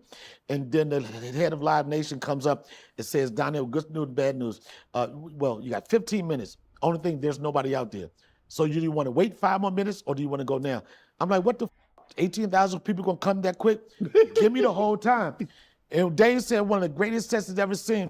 I jumped off that stage. 800, can you imagine what 800 people look like? And the 18,000 people? I went off the stage, went to each person in that audience, ripped the shit. Everybody in the green room come back up. Dave said, if I was teaching a comedy course, I would show people what it means to be able to stay in the pocket and do that. And this is, when I say this, and yes, I'm getting a little mad. Dave Chappelle did the outdoor cornfield shows when nobody else is doing shows. For 2 summers in a row, some of the biggest names in comedy came out of that cornfield. Guess who ended the show every time? Me. Wow. So when people want to talk shit like that to me, when people want to say, did your son see the picture you sitting between Diddy legs? I tell him, I remind him. That's why I close the show. No, that's I close the show. He brought it back full circle. Diddy closed his legs. Go ahead. Wah, wah, wah, wah, wah. But that's just it. That's just it. You know, I know That's what it means. that I'm a funny guy. Right. I know that I've paid my dues. I know I've accomplished a certain amount of things, and I know there's a lot of other things that I could do. But one of the things I do know is I don't get caught up in the stupid shit that all these other comedians talk about, the dumb shit, stupid shit. I'm enjoying the journey. I enjoy the fact I call my own shots. I work when I want to work. And also, I've also realized I didn't go to college. The only really training I had was being a military police officer in the Air Force. I built a career for myself where at the end of the day, I could put my name on the marquee and people say, you know what, that guy's funny, I want to go see him. Anything else is extra. What's some of the best advice Dave has given you? Dave don't really give me advice. Really? Nah. He doesn't really give me advice. Just stay out of trouble. Well, It's like he ain't caught the hints yet, man. Dave Stop asking about Dave Chappelle, man. To level up. This Donnell Rawlings As interview, you start man. to level up, you gotta be careful of shit because they will come after you. But he doesn't really. You gotta realize, Dave is the GOAT, right? I'm older than Dave, but Dave really has respect for me. He has respect for me as a comic, so it's not too much advice you're gonna give him. And when we talk, and like our relationship is not like our relationship, it ain't all about just comedy. Yeah, y'all ain't really talking about, yeah. You know what I'm saying? It's just like Y'all talk about life. people Y'all talk about people come to me like, yo, I got this check, so I say, I don't even talk to Dave about none of that. Me and Dave talk about family. You know what I'm saying? Like our friendship is not just on that screen. We've been in funerals together. We've been in weddings. You know what I'm saying? When I had my first kid, you know what I mean? He saw the excitement that I had on those tour buses and shit like that. So our relationship is not just about that show. It's a real brotherhood. Hold on. That's what's up. You live in Ohio? What the? What? You're from the DMV. What made you decide to go to Ohio? I got invited to a Diddy party. No, Dave No, I'm lives just in saying- Ohio. No, Dave lives in Ohio, but I'm gonna tell you, this is what made me think about it. During the pandemic, when the whole world was shut down. The whole world was shut down. Nothing was moving in LA. You know what I'm saying? My baby mother was really getting on my nerves, like, and at a very tough time when nobody was working. I didn't know what the future of anything was gonna be. And Dave was one of the Remedies, first appreciate person. the He created a bubble. JoJo Smith, out there. appreciate the And subscription. it was in that time, that Welcome to first Mr. summer, Brown's that neighborhood. time It's a that pleasure I to have you started here. really looking at like what's really important in life. And Hollywood shit didn't matter. You know what I'm saying? It was just like, during the pandemic, if you didn't appreciate the simple things in life, like, you know, being in Hollywood and riding past the playground with no kids there, all that type of shit, if it didn't get to you and realize something else is out there, and I went out there to Yellow Springs, spent some time in the country, I saw how simple that life was, and I got it. I was like, why did anybody need to be in Hollywood now? Did you think you could ever live that simple of a life? Yeah, and the reason why, because my life is so chaotic anyway. I travel so much. I'm all in so many different places. I get my chaos there, but when I go elsewhere, home, you want to just want to chill. I want to look in the backyard and see a motherfucking deer. Right. I want to eat some of the shit you used to eat, like possums and Raccoons, turtles and all of that rabbits, crazy squirrel. shit, right? Yeah. And that's what it was. I was like, this is the simple side. And Hollywood is not Hollywood anymore. It used to be a point where the only way you could make it, you had to be in New York or Hollywood. But you're an example of, you ain't got to be in Hollywood to do any of the things that you do. No. You can be wherever you want. That's what digital is. That's what the internet That's what digital digitally is. has done. And then what it also is, you bring it to me. Like I do a podcast, whatever, I'm building the numbers on that, but I'm like, eventually I'm gonna get that to a point where, you know what, I don't gotta work as hard as whatever, I better do that. But it was the simple life, it was that simple part of it. And then after doing it for over 30 years, it ain't too much shit that I haven't already done. Experience that you on the wild side. So, you know, I know different birds and shit now.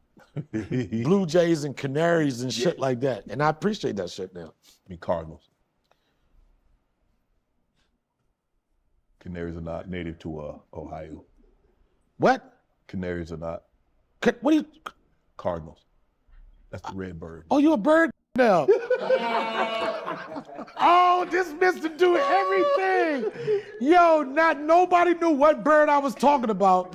You had to take it to the origin of the bird. Okay, I grew up around gray birds. I grew up on gray birds. They was all gray. Pigeons. A canary, cardinal couldn't even make it in DC. They get jumped. You ever seen a colorful bird in Brooklyn? Never. All gray birds. Let me ask you this. You got some money. When you first got some good money, some decent money. Not when you know, I mean, obviously any money you was making probably was a little bit more than you was making in the DMV. But when you got a good chunk of money, What did Donnell Because do? that was at the Pay back beginning all in the old. the intro. Yo, I was on people's books, but I never. The thing is, my grind has been just constantly.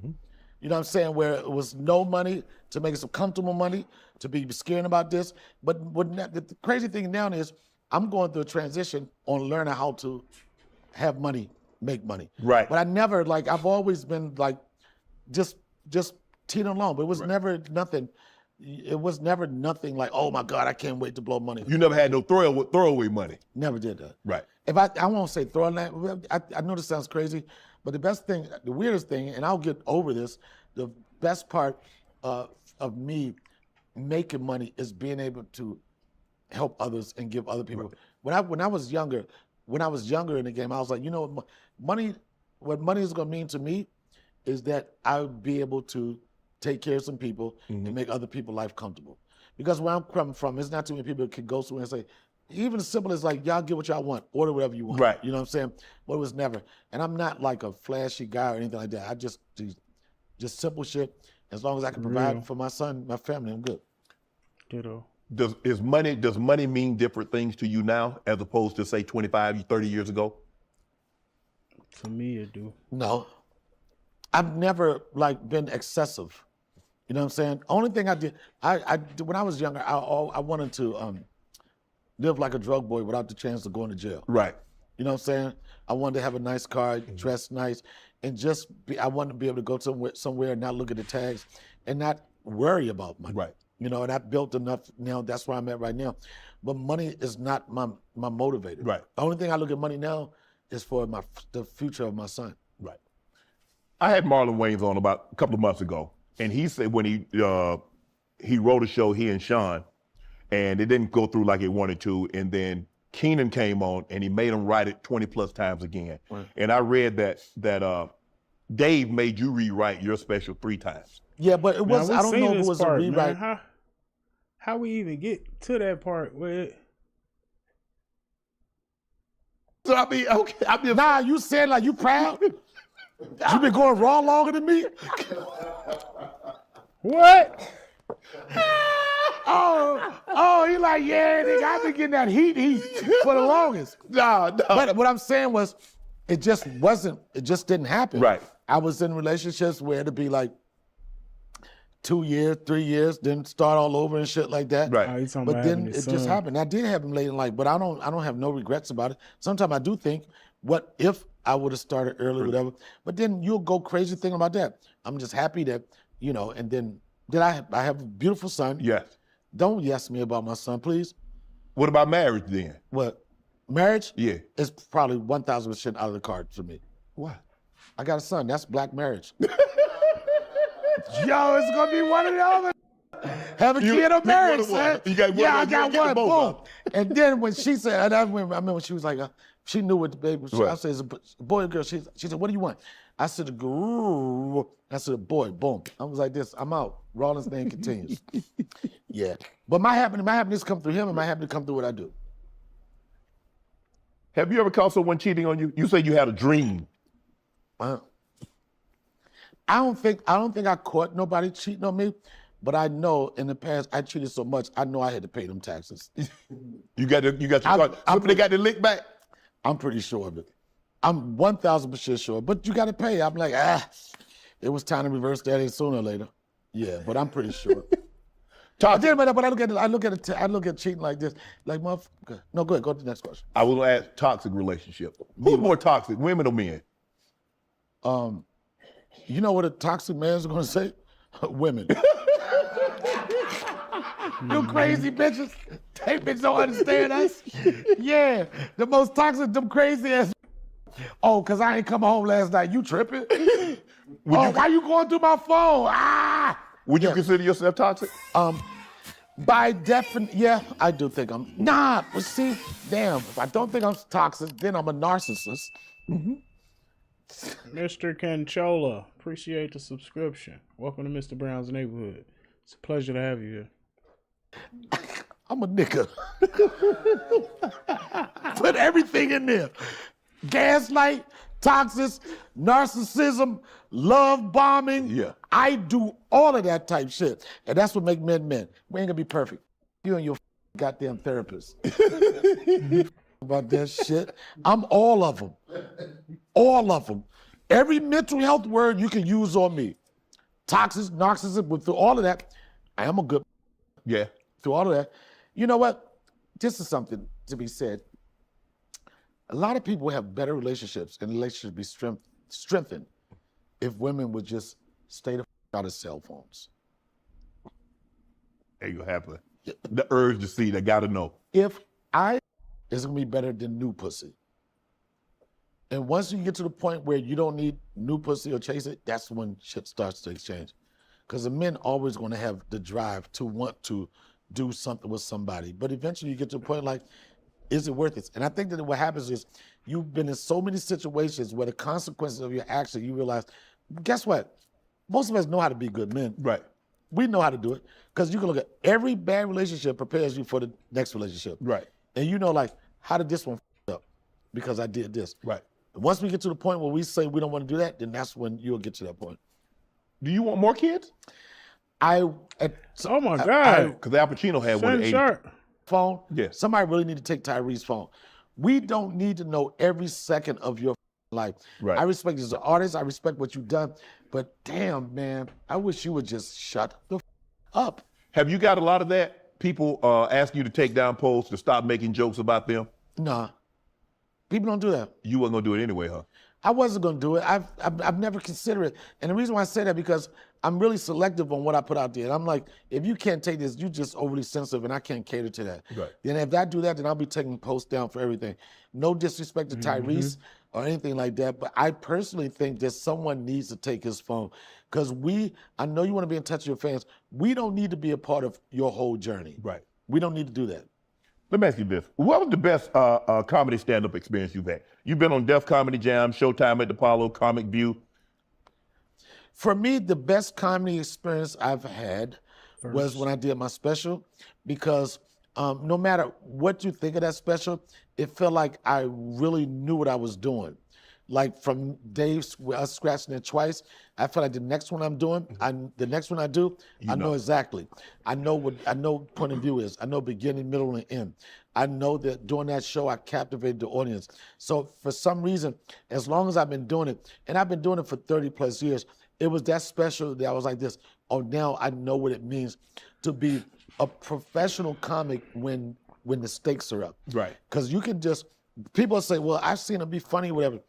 It's one thing to be in a comedy club with no pressure, but when those lights are on, somebody's money is there, and you trying to duplicate what you did all these years to that, it's something. I just felt like when I did my special New Day, it was something that made me feel like I know what I'm doing now. And even after that, people that come to my shows, they're like, oh, I didn't know if he was gonna do stuff from the special. No joke from my special is there. It's all new, and I'm still getting better. The set for a special. You say a special is going to be an hour. Are you doing all new material? Or are you doing material that you fine-tuned? Like some of the jokes, obviously. On the special? Yes. The special, you doing stuff that this is what I felt. I wanted to do, because you on a clock, you on a time, you on people's money. I wanted to feel like I wanted that special there, but I wanted to be open enough where if something happens in the moment, I can do that, which makes it very organic. But a lot of times you don't have the flexibility to do that. You're just like by the book. But when I do my shit, even my show today, or whatever you see me, I'll probably 50% of stuff is what I want to do, and I want to keep myself open for what could happen. Right. Yeah. Wow. So let me ask you a question. How much do you like when you go on stage? Do you like you've rehearsed? You like written down? Because Marlon says, I don't write down anything. I'm going up there. I'm free. I'm just going with the flow. And then I've had others say, hey, I got a set. I know what I want to go. I want to go boom, boom, boom, boom. Hey, I might alter here or there according, but I don't have a script, but I do like if it's certain points I want to do. Me, the best sets I've had when I'm working with the emotions I'm dealing with that day, if I'm having some drama, family stuff, whatever, if I can kind of turn that into stand up. But I'm not like some people. They are like Chris Rock. Chris Rock is not. He's not going to deviate. I've seen Chris Rock prepare for specials where it's gonna be like, bah, bah, bah. He's professional. He's a professional, and his pen game is crazy. But me, I want to be able to talk about something, but how do I get there? Right. I'm looking at, Jamie Foxx called you a beast. You worked with Chris and Dave on the because you was on the at the Hollywood Bowl. You mentioned the Hollywood Bowl. Yeah. So were you there when the guy rushed the stage? I wasn't there, and I was a part of that tour. But I had another gig I was doing one of my gigs, and I was the only show during that run that I missed. It's so funny because I was on a flight, and when I was taking off, somebody said they just attacked Dave on stage, and I was like, oh, like I'm gonna take a parachute and get off and shit, like I'm gonna go save him. But I wasn't at that show. Chris Rock recently ended the Billionaires Private once he found out somebody was recording. How serious are you about recording your shows?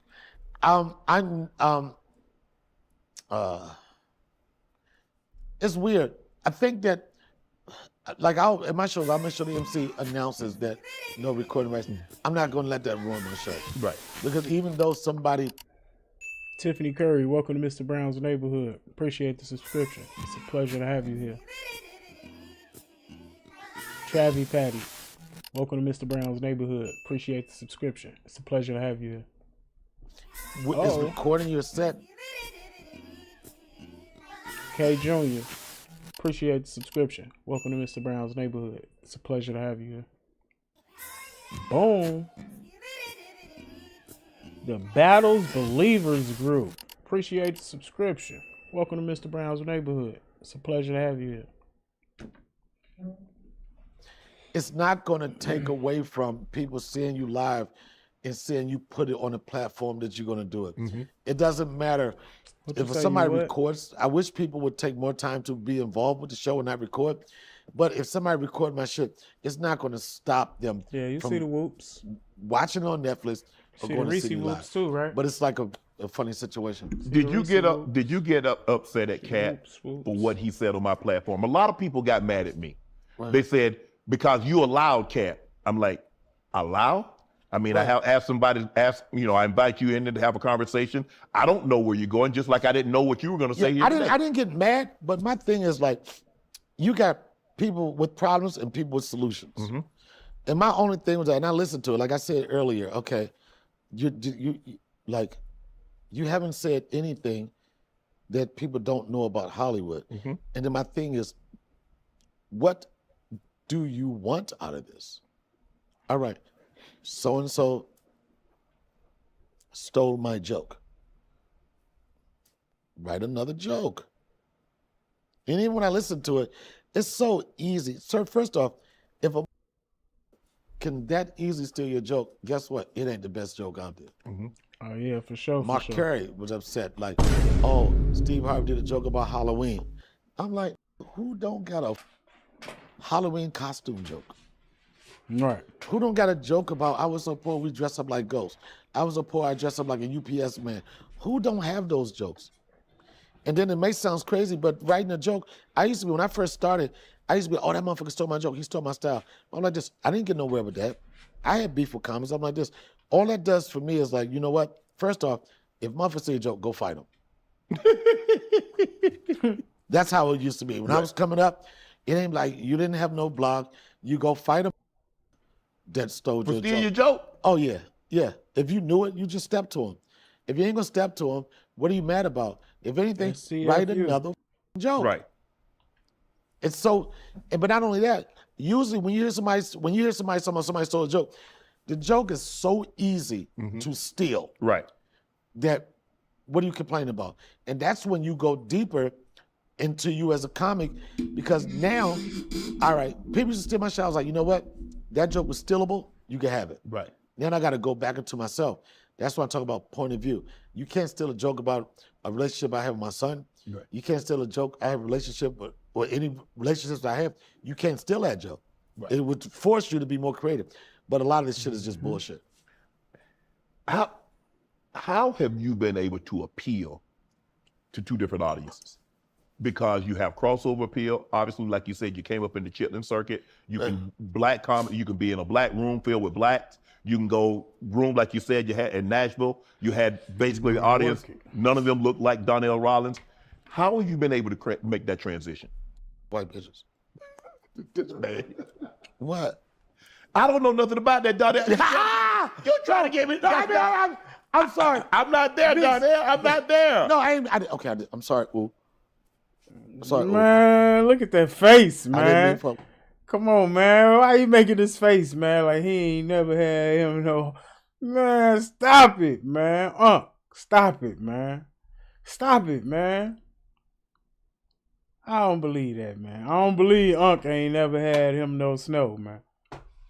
I don't believe that. I don't believe it. White bitches. I won't. Explore different cultures. Yes. Be involved. The reason why I've been, because I just don't have one group of friends. I like to drive around my block. Right. That's it. Yes. That's your block is Blocks look like me. your block is a cul-de-sac. Yeah, and people like me live in it. Bunny? How? No. I don't know what, Donnell, where did you get that from?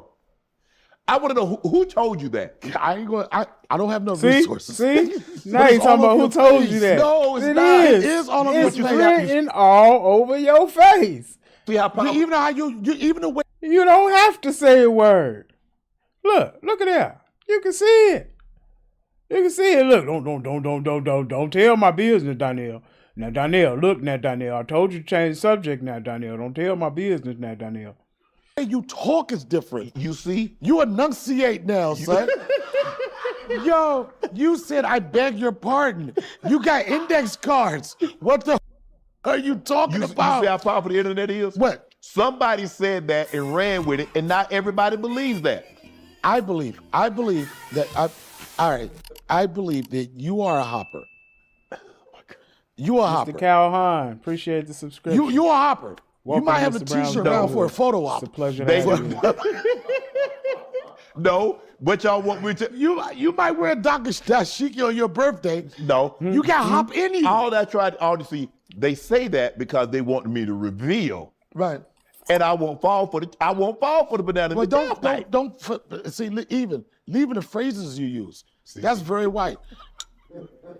Okay, Banana in the tailpipe. What about the okie doke? Okie doke is better, but that's not what you said. You said banana, and you said the old banana in the tailpipe. That's a bunny hopper right there, son. Oh, they had to hit me with the blur, blur, blur, blur, blur. No. Let me ask you a question. Because the reason why, because I'm culturally diverse. And I don't just associate with just one type of people. Yeah, right. That's how I am. One of my friends, this is what he said. He said, man, you're gonna have a good time with Shan. I said, why? He said, because y'all both like black and white. I like women. No, now he wasn't talking about the women. He was talking about black and white in regard to like, okay, let's say I got a guy like I like this. And you know what? It may sound insulting, but I know what he meant by that. And I'm gonna tell you that it's been a dilemma in my career that I didn't find out till like a year ago. I was talking to this promoter, and I was doing a show, and I was talking about these black package shows, right? And it's always like Samoa, it's always Earthquake, it's all these people. Yeah. And I asked him, I said, yo, and I love everybody I just named. I said, why do they keep missing me? Why I'm not on these shows? And he said, Donnell, I pitched you for the show. I'm the one that got you the show. He said, but a lot of promoters think you're a white comedian, right? And what they meant by that was because my audience and what I can appeal to is black and white, so they don't think that I'm a black comic. And plus what they see you pull up to the arena with. So well, what? That might have something to do with it.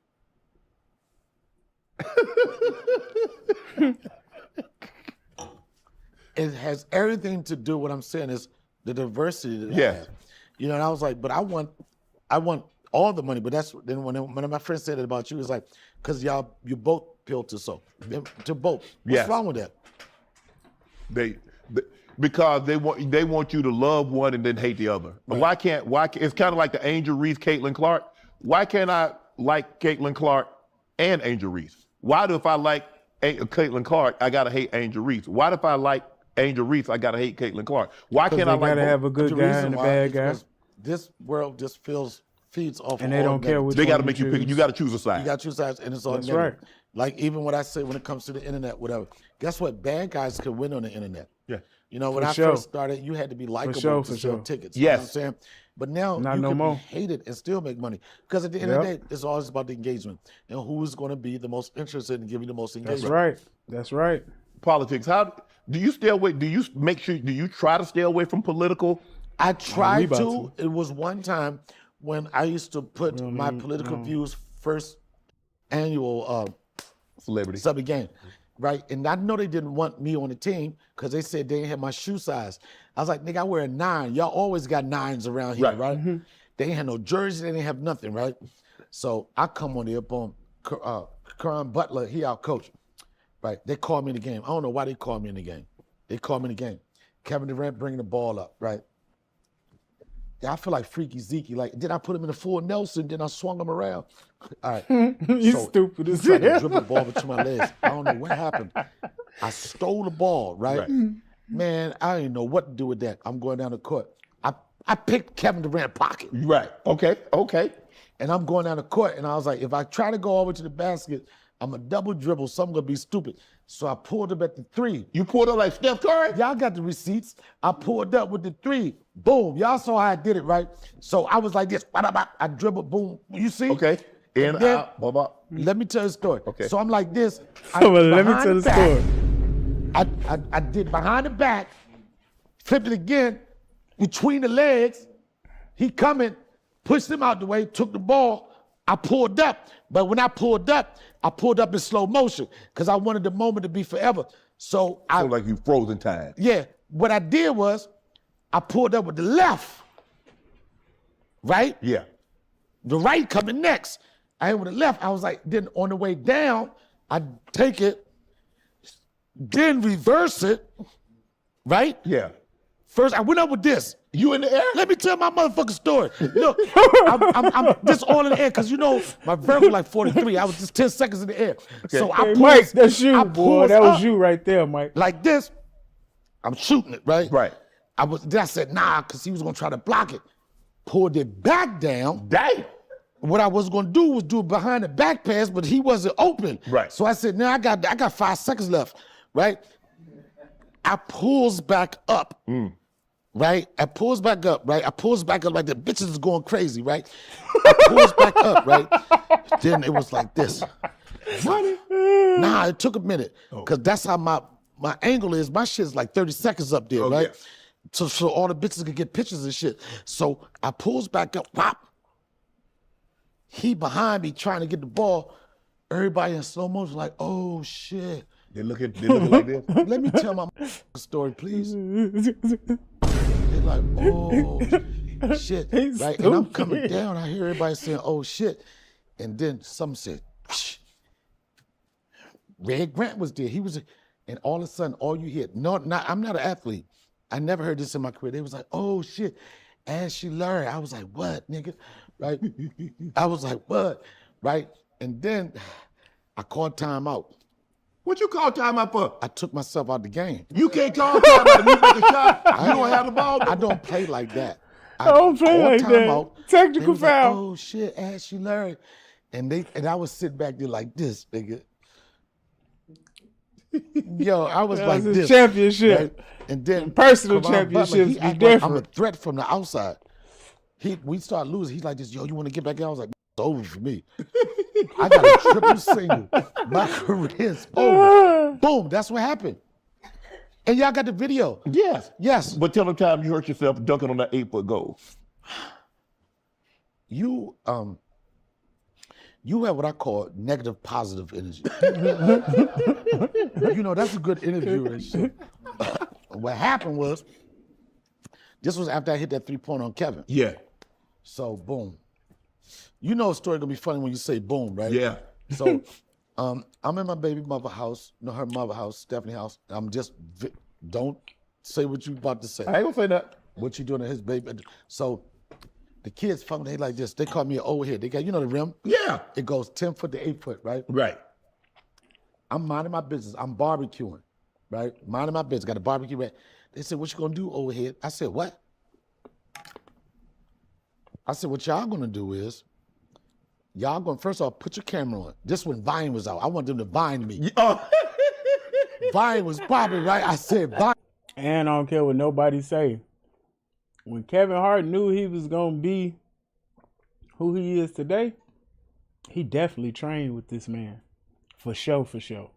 I ain't trying to hear it. He trained with Kevin Hart. Kevin Hart trained with Donnell Rawlings. For sure, for sure. And if you can't pick up the similarities, that's on your blind ass. Me. I said, what y'all gonna do is take a picture. They said, what you gonna do? I said, first off, because this is coming off the Kevin Durant thing. Yeah. Right? I So said, you feeling good about yourself? nice. But I said, I'm gonna throw the ball off the backboard, right? I said, I'm gonna grab it, because you know the hang time I had in that last year, right? I said, I'm gonna grab it. I said, I'm gonna do a 360. I said, I'm gonna do a 360, right? I said, I'm gonna, see what right here? I said, I'm gonna do a 360. Then I said, I'm gonna bang it, right? And I said, on my way down, because I had a barbecue rag right here. I said, on my way down, I'm gonna grab the rag. Chris Costello, appreciate the subscription. Welcome to Mr. Brown's neighborhood. It's a pleasure to have you here. Doris Haldane, appreciate the subscription. Welcome to Mr. Brown's neighborhood. It's a pleasure to have you here. Oh, Mitchell Mackey, appreciate the subscription. Welcome to Mr. Brown's neighborhood. It's a pleasure to have you here. Now, why everything ain't catching up, I don't know. But I'm gonna just let it go like that. I'm gonna wipe my face. Y'all better catch that shit. They said, do it, old head, right? That made me even madder. Gas you, they had you gas. They gassed me. I walked out, I remember, I went back and something said, "Fire!" Joe, I wish I came, my pants too tight. I'll show you. Right here, patella. You ripped your patella? I tore it. I said, something said, this out. Because I'm in Jersey too, so I'm nervous. I didn't know my leg. I thought I got shot, but I didn't know who I was beefing with, right? I was like, I can't believe Mike Epson done rolled up, right? Okay. Yo, I thought Mike Epson done rolled up. That's another story. Tell him, ask him how I saved his life. Anyway, so that's enough. Boom. Bam! Right? Pop my leg, right? And I'm mad because I'm like, I can't believe my let me get shot. Ain't nobody saying, go get that thing or nothing, right? And it was so up because the little kid, it was like a Spike Lee movie. The kids was looking over top of me like this, son. You right? right? They was like, we don't even know what happened. He was only 2 inches off the ground. I thought I got shot. And I was mad because nobody was trying to get at him. And here's the crazy thing about that. I was up, when I did that, I was up for a role. What was that? Power? Was it Power? Yeah. I was up for a role in Power. Wow. Right? As soon as I get my leg fixed out of surgery, my manager called me and said, they wanted you for Power. And I was like, my knee up. And Charlie Murphy got that role. That was the last role Charlie Murphy did. It was off of Power. But that's what it was. That was my whole career. Y'all saw what you...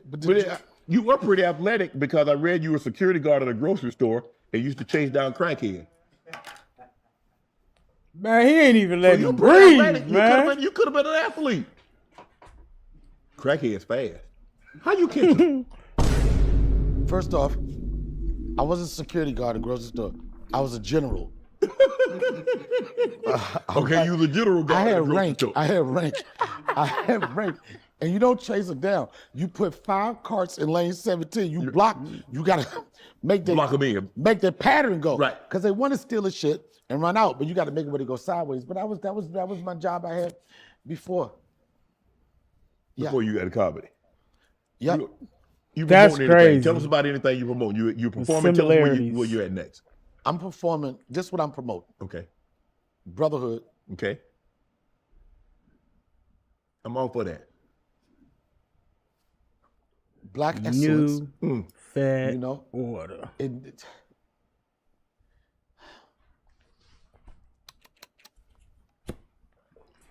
The crazy thing about this,